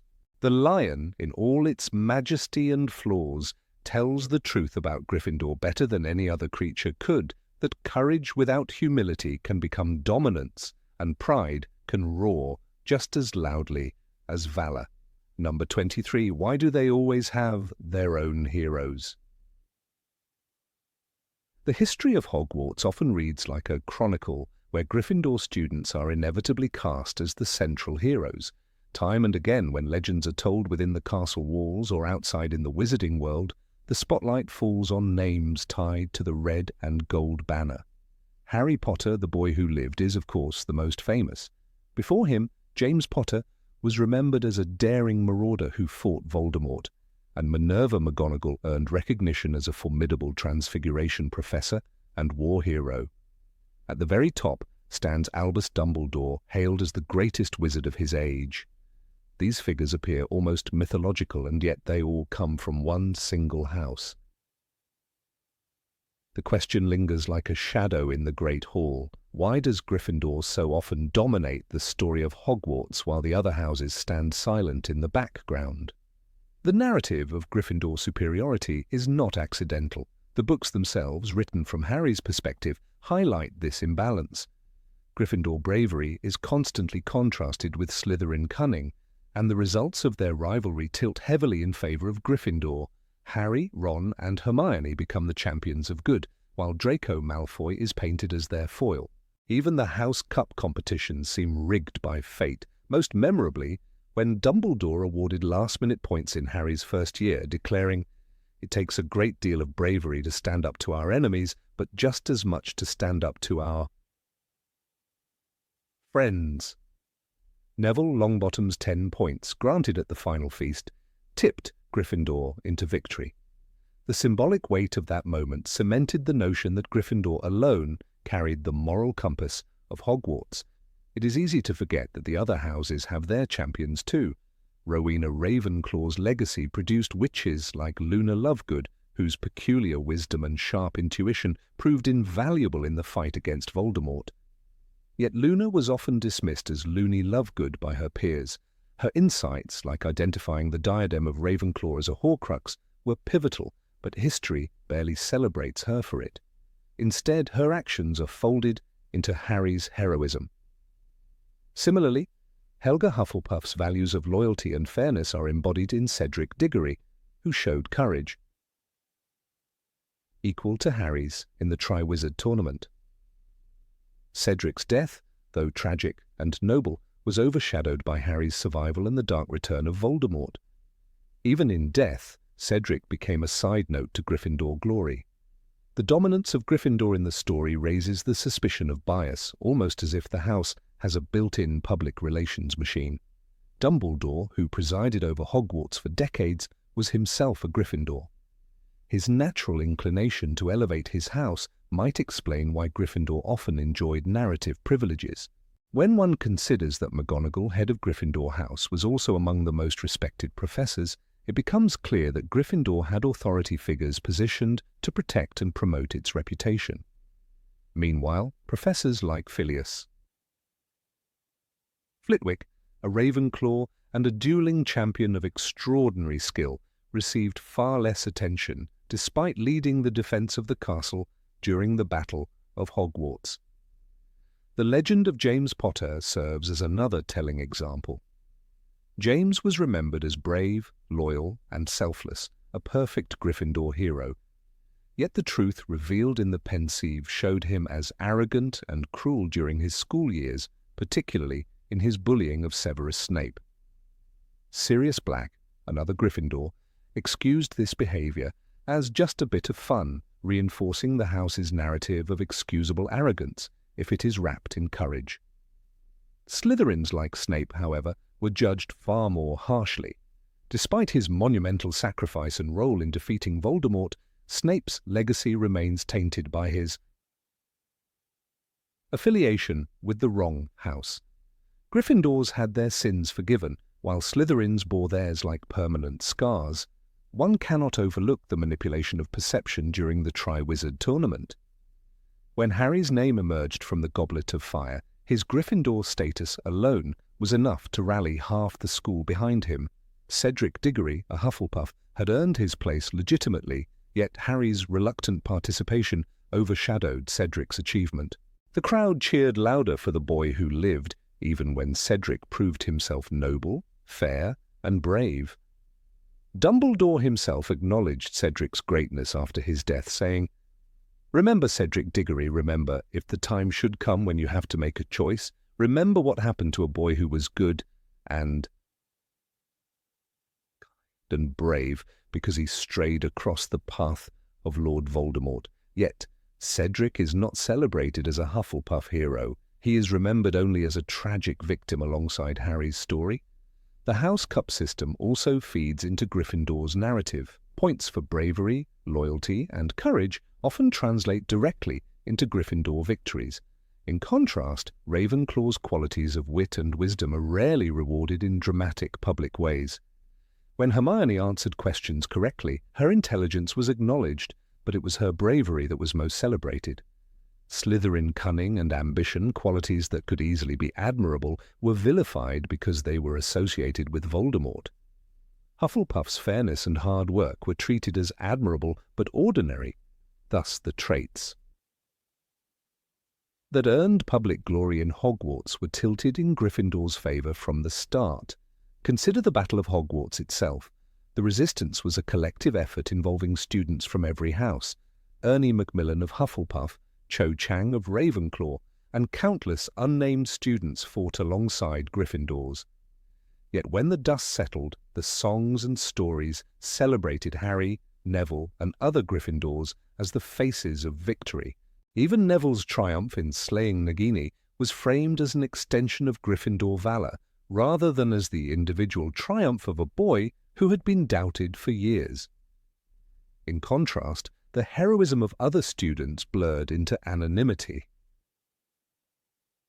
The cultural memory within the wizarding world perpetuates this imbalance. Children entering Hogwarts already hear about Gryffindor's heroes through tales of the Marauders and the exploits of Dumbledore. The Sorting Hat, which famously declared, "You might belong in Gryffindor, where dwell the brave at heart," plants the idea that courage is the highest virtue.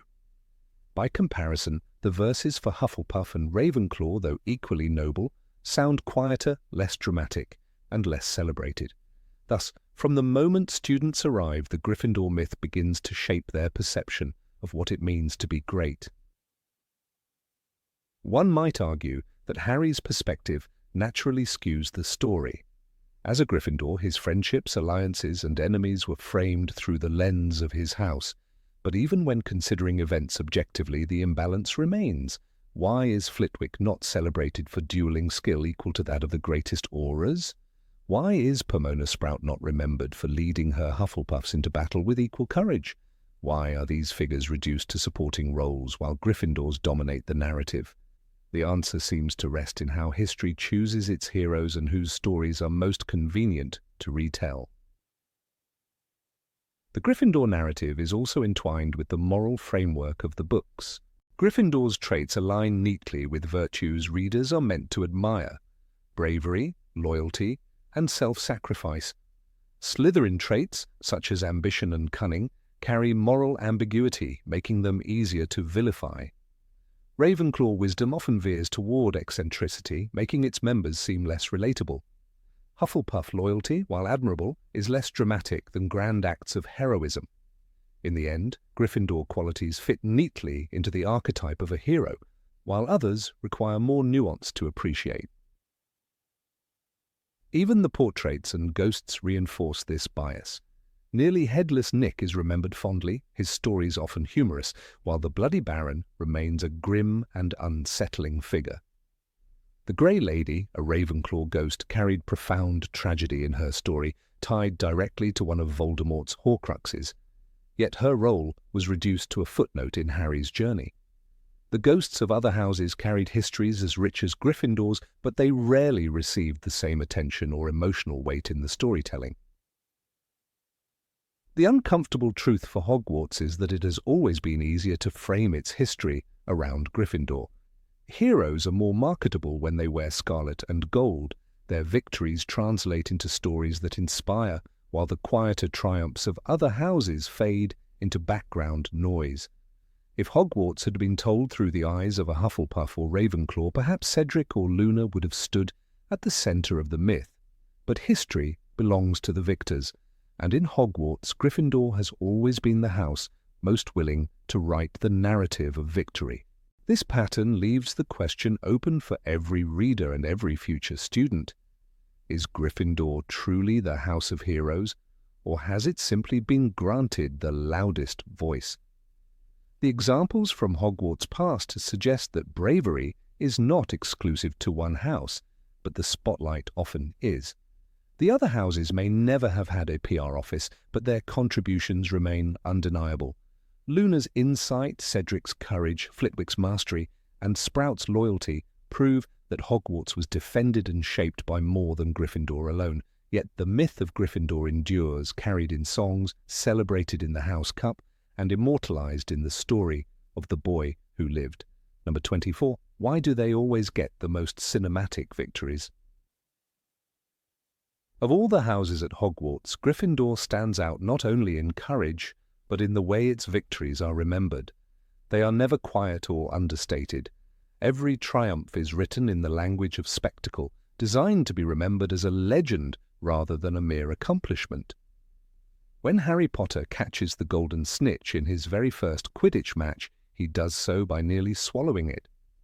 This moment could have been told simply as a young boy succeeding at sport, but instead it becomes the opening chapter in a long series of victories that feel larger than life. Even Professor McGonagall remarks with pride that Harry has the makings of a seeker like no other, and the crowd roars as though the future savior of the wizarding world has already revealed himself. Such framing is not accidental. It casts Gryffindor as a stage upon which heroism must always look cinematic. The contrast with other houses is striking. Take, for instance, the quiet brilliance of Hermione Granger before she is fully absorbed into the Gryffindor mythos. Her academic triumphs are individual, meticulous, and rarely celebrated with fireworks. When she solves Snape's potion riddle in the Philosopher's Stone, her logic is the key to advancing the trio, yet the scene is not remembered as hers. The narrative moves quickly to Harry's confrontation with Professor Quirrell, where the imagery of sacrifice and bravery dominates. The moment that could have highlighted Ravenclaw-like cleverness fades behind the Gryffindor spectacle of Harry facing Voldemort. The result is an unspoken message. Strategic, subtle victories matter, but they do not shine unless they are wrapped in Gryffindor's banner of courage. One of the clearest examples of this narrative bias appears in the Chamber of Secrets. Ginny Weasley, possessed and frightened, is the damsel in distress. The creature threatening Hogwarts is a basilisk unleashed by Tom Riddle. Yet the story narrows its focus to Harry alone, who brandishes the sword of Gryffindor, receives aid from Fawkes, and strikes down the beast in a blaze of drama. The moment could have acknowledged the hidden research of Hermione, who discovered the truth about the basilisk in the library before being petrified. Instead, the epic duel eclipses her role. As the text reminds us, it's our choices, Harry, that show what we truly are. Far more than our abilities. The choice on display is one of Gryffindor courage, carved into memory like a cinematic climax. Ravenclaw, on the other hand, has victories that are real but quiet. Luna Lovegood resists mockery with a serene self-assurance that does not need applause. When she guides Harry to the Ravenclaw common room and recalls the diadem of Rowena Ravenclaw, she provides knowledge that directly leads to Voldemort's downfall. Yet this moment is told in hushed tones, without the roaring crowd or triumphant duel. It is a key that opens the lock, not the thunder that breaks it. Harry's battle against Voldemort overshadows Luna's contribution. Readers and viewers remember the climactic wand clash, not the subtle wisdom that made it possible. Slytherin's victories are even more complex. Severus Snape lives a double life for years, mastering deception and surviving impossible odds. His ultimate triumph, ensuring Voldemort's defeat by giving Harry the final piece of knowledge about the Elder Wand, comes not with cheering or spectacle, but with a dying man's whispered memories. "Look at me," Snape says, asking only to see Lily's eyes. It is one of the most hauntingly intimate victories in the series, yet it lacks the cinematic framing of Harry's final stand. Slytherin's success is hidden, tragic, and whispered. Gryffindor's, by contrast, is always thundered from the rafters. Hufflepuff, too, has heroes who act without spectacle. Cedric Diggory wins fair and square in the Triwizard tasks, displaying integrity and quiet strength. Yet even his shining moments are turned into backdrop for Harry's drama. Cedric's death is remembered as the prelude to Voldemort's return, not as the tragedy of a Hufflepuff's stolen future. The spotlight shifts almost instantly from him to the boy who lived. Gryffindor again inherits the scene of triumph and tragedy, while other houses are left in the shadows. The Triwizard Tournament itself illustrates the Gryffindor spectacle clearly. Harry's final confrontation in the graveyard is filled with symbols of martyrdom and destiny. The wands connect in a beam of light, the spirits of the dead appear, and Harry's escape becomes the stuff of legend. Meanwhile, Fleur Delacour and Victor Krum, champions in their own right, are remembered for fainting or faltering.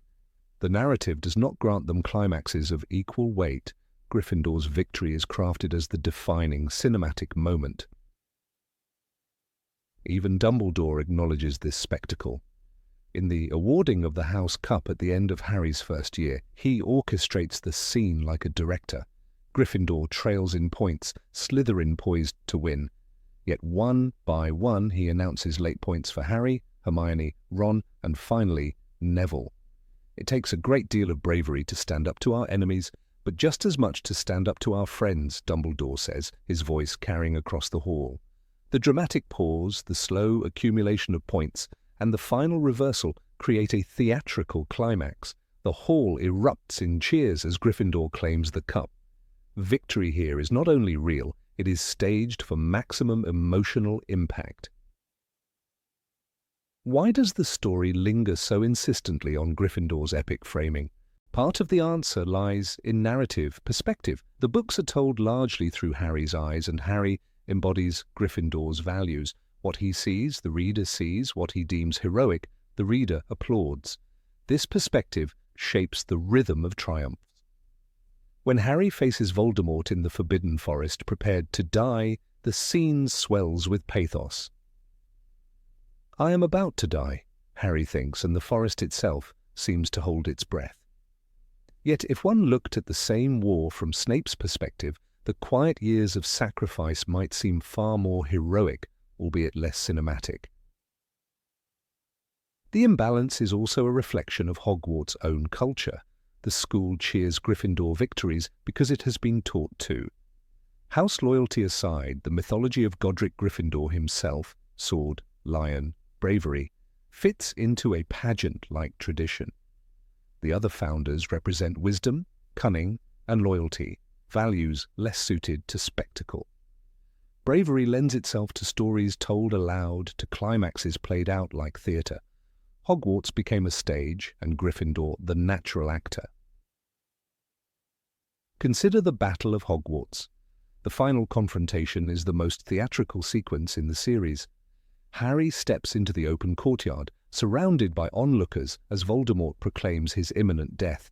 Yet Harry reveals the truth about the Elder Wand, and the duel ends in Voldemort's own curse, rebounding. The imagery is almost biblical, the hero's victory enacted before the eyes of the world. And while Ravenclaws, Hufflepuffs, and Slytherins fought with equal bravery in the shadows, the story ensures that it is Gryffindor's triumph we remember. The cinematic climax crowns Harry and his house. It is worth noting that Gryffindor victories often require the sacrifice of others. Dobby's death secures Harry's safety at Shell Cottage. Hedwig's fall marks the start of the journey to its bloody end. Even Fred Weasley's death occurs amidst the chaos that builds toward Harry's final triumph. The cost is immense, yet the narrative transforms grief into the background of Gryffindor's epic conclusion. Other houses pay, but Gryffindor carries the glory.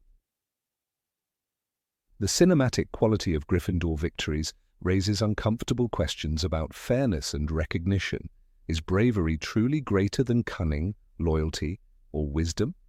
Or is bravery simply easier to dramatize? When Hermione says, "Books and cleverness," there are more important things, friendship and bravery. She is, perhaps unknowingly, submitting to the narrative bias that places courage above intellect. Her words reinforce the hierarchy that makes Gryffindor's victories the ones history remembers. From a storytelling perspective, the pattern is deliberate. The chosen one must belong to a house that thrives on spectacle. The audience craves climaxes of fire and sword, not quiet study or subtle manipulation.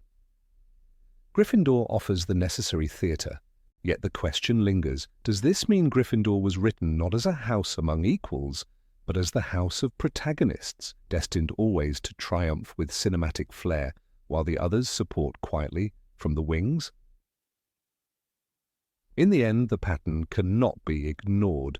Gryffindor's victories are epics, while the triumphs of Slytherin, Ravenclaw, and Hufflepuff are footnotes. Whether intentional or not, the narrative crowns Gryffindor as the cinematic hero of Hogwarts. Every duel, every cheer, every sacrifice is staged for spectacle, leaving the other houses to live in quieter victories that history forgets. The imbalance is not only about bravery, but about the way stories are told. Gryffindor is remembered not because it always wins, but because its victories are framed to be unforgettable. Number 25. Why are their mistakes barely punished? The tension between justice and favoritism is woven into the very walls of Hogwarts, and nowhere is this clearer than in the way Gryffindor students are treated compared to their peers. Again and again, Harry Potter and his friends found themselves in situations where the consequences should have been severe, yet they escaped with barely a scratch. The question gnaws at any attentive reader: Why do the transgressions of Gryffindors so often go unpunished, or at least receive softer treatment, while Slytherins or Ravenclaws facing similar infractions pay a far heavier price? Take, for example, Harry's very first year at Hogwarts. When Draco Malfoy challenged him to a midnight duel, the situation spiraled into a group of first years wandering the castle after curfew. Harry, Ron, Hermione and Neville all ended up caught by Argus Filch. Under ordinary rules, this would mean serious punishment, yet their detention turned into a dangerous excursion into the Forbidden Forest, an event that nearly cost Harry his life. But crucially, no house points were deducted from Gryffindor after that incident. Compare this with earlier in the same book when Neville simply forgot the password to the common room and forced the group to spend the night outside the fat lady's portrait.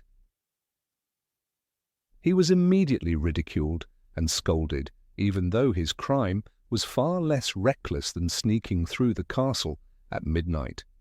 The most glaring double standard comes in the third book, The Prisoner of Azkaban. Harry illegally received the Marauders map from Fred and George and used it to roam the castle without permission. On one occasion, he sneaked into Hogsmeade without a permission slip, breaking both school rules and ministry regulations. When caught by Professor Snape, the map insulted the professor in writing and left Harry in a precarious position. This could have resulted in expulsion or at least a massive loss of house points, but instead the matter was brushed aside after Professor Lupin intervened. In contrast, Draco Malfoy once received detention for being out of bed during a Quidditch match and was publicly humiliated by teachers. The difference in treatment is hard to ignore. Even Professor McGonagall, who prided herself on fairness, demonstrated this unevenness. In the first book, when Harry received a Nimbus 2000 broomstick after being caught flying unsupervised, it sent a clear message. Gryffindor mischief could be rewarded if it aligned with the narrative of bravery. She justified her choice by saying Harry had natural talent and should join the team, but imagine the outcry if Snape had gifted a new broom to Draco after a reckless stunt. Instead of discipline, Harry's infraction directly propelled him into glory on the Quidditch field. This favoritism extended to Ron as well. In the second book, The Chamber of Secrets, he and Harry stole the flying Ford Anglia to reach Hogwarts after missing the train. Their actions endangered not only themselves but also dozens of muggles who saw the enchanted car soaring across the sky. When they landed, they destroyed the Whomping Willow, a sacred and dangerous magical tree. McGonagall gave them a scolding and assigned a detention. Yet this act should have meant expulsion. As Harry himself reflected, it looked as though they had broken about a dozen school rules. But, once again, the consequences melted into a mild punishment, almost laughably lenient compared to the danger caused. Meanwhile, house points and punishments were wielded sharply against other students. In the fifth book, The Order of the Phoenix, when Cho Chang's friend Marietta Edgecombe revealed Dumbledore's army to Umbridge, she was cursed by Hermione with a permanent mark on her face. Marietta was treated as a traitor, yet she was pressured into revealing the group by Umbridge's intimidation. The Gryffindors branded her a coward, and even Dumbledore never intervened to protect her. Her mistake ruined her reputation. But when Gryffindors themselves defied the rules by secretly forming the illegal Dumbledore's army, the narrative framed it as heroism rather than rebellion. The same actions by students of another house would have been condemned without mercy. Consider also how Snape handled rule-breaking. When Harry was found wandering the corridors at night under his invisibility cloak, Snape pressed for harsh punishment. Harry recalled Snape saying in The Philosopher's Stone, "Fame clearly isn't everything." Yet Dumbledore and McGonagall constantly overruled such attempts, reinforcing the idea that Harry's destiny and house affiliation shielded him from the consequences others would inevitably face. It wasn't simply favoritism from teachers, it became a structural protection built into the narrative of Gryffindor's supposed righteousness. The leniency even extended to life-threatening negligence. In the Goblet of Fire, when Harry's name emerged from the goblet, rules clearly dictated that underage students could not participate in the tournament. Yet rather than punishing him or disqualifying him for what was presumed to be cheating, the professors allowed him to compete. Harry insisted he had not entered his own name, but the precedent suggested someone should have been held accountable. If this had been a Slytherin student accused of foul play, the punishment would have been swift. Instead, the situation was spun into another grand adventure for Gryffindor. Detentions themselves were often softened for Gryffindors. When Fred and George Weasley set off enchanted fireworks in Umbridge's classroom in the Order of the Phoenix, the prank was dangerous and disruptive, but rather than a severe punishment, their exit became legendary, cheered by students and fondly remembered by teachers. Meanwhile, when Slytherin students engaged in even minor mischief, they were portrayed as cruel bullies, deserving humiliation and penalties. Draco's small infractions were highlighted with scorn, while Gryffindor's far greater chaos was reframed as courage. The favoritism reached absurd heights in the Half-Blood Prince. Harry openly used Sectum Sempra, a curse he had found in Snape's own annotated textbook, nearly killing Draco Malfoy in the bathroom. This was no prank, but a dark and violent magical attack. Snape, furious, demanded accountability. Harry received detention and lost his potions book. But there was no real institutional follow-up to what was essentially an attempted maiming. If roles were reversed, if Draco had nearly killed Harry, one cannot imagine the incident being dismissed with a stack of detentions. The bias is undeniable. One reason often cited is Dumbledore's partiality. The headmaster made no secret of his admiration for Gryffindor bravery. At the end of the first book, he infamously awarded last-minute points to Harry, Ron, Hermione and Neville for their courage in confronting Voldemort. This robbed Slytherin of the House Cup and turned Gryffindor into heroes overnight. While technically within his rights, the timing and rationale revealed Dumbledore's willingness to bend rules for the sake of elevating his favoured house. As he declared, it takes a great deal of bravery to stand up to our enemies, but just as much to stand up to our friends. Neville's 10 points became the dramatic swing that undermined an entire year of competition. Another subtle but telling example lies in Professor Trelawney's treatment. When she predicted Harry's death during divination, students mocked her dramatics. Harry broke rules in her class, dismissing her prophecies openly. Yet he suffered no punishment for disrespect.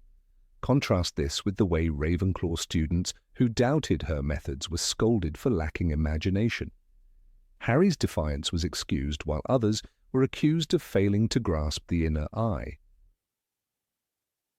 The pattern suggests that Gryffindor was not merely a house, but a narrative shield. Their defiance aligned with the larger struggle against Voldemort, and so the rules bent around them. Teachers framed their recklessness as a mark of destiny rather than immaturity. This creates a troubling message that Gryffindor bravery justified cutting corners, while Slytherin cunning or Ravenclaw curiosity did not. In essence, Hogwarts became a stage where justice was conditional, depending on the colours of your tie. Yet the most damaging consequence of this bias is not just unfairness, it is the perpetuation of stereotypes. Slytherins are painted as villains because they are punished harshly, while Gryffindors are celebrated as heroes for identical actions. Ravenclaws are mocked for bookishness, Hufflepuffs for loyalty, while Gryffindors monopolize the narrative of glory. Readers are left asking whether the so-called bravery of Gryffindor students was true courage, or simply the luxury of knowing they would be forgiven. The story of Hogwarts thus raises an uncomfortable question. Was the school ever truly a place of equal rules and justice? Or was Gryffindor always destined to stand above judgment, cloaked not only in scarlet and gold but in the protective glow of favoritism? The evidence suggests the latter, and the uneven punishments throughout the saga form one of the most revealing cracks in the magical world's illusion of fairness. Number 26. Why do they feud only with Slytherin and not others? Of all the rivalries that shape the world of Hogwarts, none is more persistent and dramatic than the tension between Gryffindor and Slytherin. The conflict is described from the very first book, when Draco Malfoy sneers at Harry Potter in the Great Hall, and the Sorting Hat warns him that Slytherin would make him great, but perhaps not good. Gryffindor is painted as a house of bravery, loyalty, and daring, while Slytherin is associated with ambition, cunning, and self-preservation. Yet the remarkable fact is that this hostility is uniquely exclusive.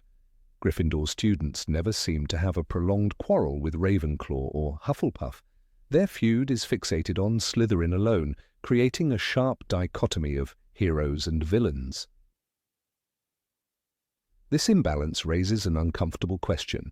Is the conflict between Gryffindor and Slytherin natural, or was it constructed to give Gryffindor a convenient, ever-present enemy? The books frequently highlight this division in the most visible arena of student life, Quidditch. When Gryffindor plays Slytherin, the tension is electric, described in Harry Potter and the Prisoner of Azkaban, when Lee Jordan announces the match with obvious bias. He roars with glee when Gryffindor scores against Slytherin, and even Professor McGonagall, a Gryffindor head, allows herself a small smile. Matches against Hufflepuff or Ravenclaw never received the same treatment. The atmosphere is lighter, more competitive than hostile. The Slytherin-Gryffindor rivalry is presented as something more than sport. It is a symbolic battle between light and dark, with other houses relegated to the role of background players. The danger in this narrative is clear. Other houses are stripped of depth, while Slytherin becomes a universal scapegoat. The story of Draco Malfoy embodies this design. From the moment he offers Harry his hand in the Philosopher's Stone, he becomes the antithesis of the Gryffindor ideal. His rejection by Harry cements the roles of enemy and friend, and the rivalry extends to their houses as a whole. Harry never has such moments of animosity with students like Terry Boot from Ravenclaw or Hannah Abbott from Hufflepuff. Even Cho Chang, though at times distant or conflicted, is not cast as an enemy. She is a love interest. Gryffindor's true dramatic foil always circles back to Slytherin. It is worth noting that Ravenclaw, with its values of wit and knowledge, might have easily clashed with Gryffindor's reckless courage. Yet this never happens. Instead, intelligence becomes a neutral or even complementary trait, while cunning is vilified. The choice feels deliberate. The Sorting Hat's songs emphasize this division. In The Goblet of Fire, it sings of Gryffindor's bravery and Slytherin's ambition, framing them as opposites. Yet it never warns of deep clashes with Ravenclaw or Hufflepuff. It implies that the true danger to unity lies between two houses, not four. The Hat even admits that though we are still divided, the Sorting Hat stands by its choices. This suggests that the enmity might be more than coincidence. It may be built into the very foundation of Hogwarts, a centuries-old echo of the quarrel between Godric Gryffindor and Salazar Slytherin. Their ideological clash becomes institutionalized in every new generation, forcing students into inherited roles. Examples from later books confirm how entrenched the hostility is. In Chamber of Secrets, when the heir of Slytherin is suspected of attacking Muggle-born students, the blame falls almost automatically on Draco and his housemates. No serious suspicion is directed toward Ravenclaws or Hufflepuffs. The script is so predictable that even Hermione, known for her rational thinking, asks Harry and Ron to spy on Malfoy, assuming guilt by house association. The narrative primes both characters and readers to see Slytherin as villains. Gryffindor students, by contrast, appear as defenders, standing up to protect the school. The other two houses fade into supporting roles, seldom portrayed as sources of danger or conflict. One must ask, why is the rivalry so binary? From a literary standpoint, the answer is simple. Stories thrive on opposites. Courage versus cunning, nobility versus ambition, light versus dark. Yet this clarity of contrast comes at a cost. It reduces the complexity of the school to a simplistic dichotomy. Ravenclaw and Hufflepuff become safe havens, houses with little narrative risk. They are competitors on the Quidditch pitch, friends at the Yule Ball, or allies in the final battle, but they are never cast as true antagonists. This narrative decision ensures that Gryffindor always has a convenient enemy in Slytherin, while the others are never demonized. Take, for instance, the moment in Order of the Phoenix, when Dolores Umbridge forms the inquisitorial squad. Who flocks to her side? Almost exclusively Slytherins. Ravenclaw and Hufflepuff students are portrayed as either resistant or indifferent. This reinforces the idea that moral corruption is a Slytherin trait, while Gryffindor leads the resistance. Yet surely, in a real school, personalities would be more diverse, with students from every house tempted by power. The story simplifies the spectrum into black and white, making it easier for readers to identify heroes and villains, but stripping away the nuance that would have made the houses feel more alive. A particularly telling moment comes during the Triwizard Tournament. When Harry is chosen as the unexpected fourth champion, one might expect widespread resentment from every house. And indeed, there is anger, but primarily from Hufflepuff. Cedric Diggory, their champion, is overshadowed by Harry, and Hufflepuff students wear badges mocking Harry. For a brief moment, another rivalry emerges, but the narrative does not let it last. Soon, suspicion shifts back to Slytherin, with Malfoy and his group amplifying the conflict. The Hufflepuff-Gryffindor tension fades quickly, almost as though the story itself cannot sustain an alternative antagonist. The natural complexity of interhouse politics is sacrificed to maintain the central rivalry. This artificial shaping of hostility has long-term effects. When the Battle of Hogwarts arrives in Deathly Hallows, Gryffindor is naturally on one side, Slytherin is cast out, and the remaining houses align themselves without hesitation. Professor McGonagall asks the Slytherins to leave the castle, while Ravenclaw and Hufflepuff students stay to fight. The implication is stark. Gryffindor stands for loyalty and sacrifice, Slytherin for cowardice or betrayal, and the other houses exist only to confirm this division by siding with the right choice. This erases the individual differences of Slytherin characters and entrenches the stereotype even further. And yet, within the text itself, there are cracks in this simplistic portrait. Not every Slytherin is a villain. Horace Slughorn, though deeply flawed and ambitious, chooses to fight in the Battle of Hogwarts. Severus Snape, perhaps the most complex character in the series, defies every expectation by revealing his enduring loyalty to Lily Potter. The tension lies in the storytelling. The house is broadly vilified, but individual exceptions exist to prove a point. Gryffindor, meanwhile, rarely receives such nuance. Its flaws, recklessness, arrogance, even cruelty at times, are rarely explored as systemic. Harry and Ron bully students like Neville or mock Luna Lovegood, yet Gryffindor is never portrayed as a corrupt house. The balance tilts heavily in one direction. It is tempting to wonder what the series might have looked like if Gryffindor had clashed with Ravenclaw. Hermione's intellect might have drawn comparisons to Ravenclaw values, creating a fertile ground for rivalry. Or imagine if Hufflepuff, known for loyalty and fairness, had clashed with Gryffindor's arrogance. Such rivalries would have revealed the complexity of human nature and made Hogwarts feel more authentic. Instead, the narrative insists on one central feud, ensuring the story has a clear, eternal enemy for Gryffindor to battle. The roots of this enmity stretch back to the founders themselves.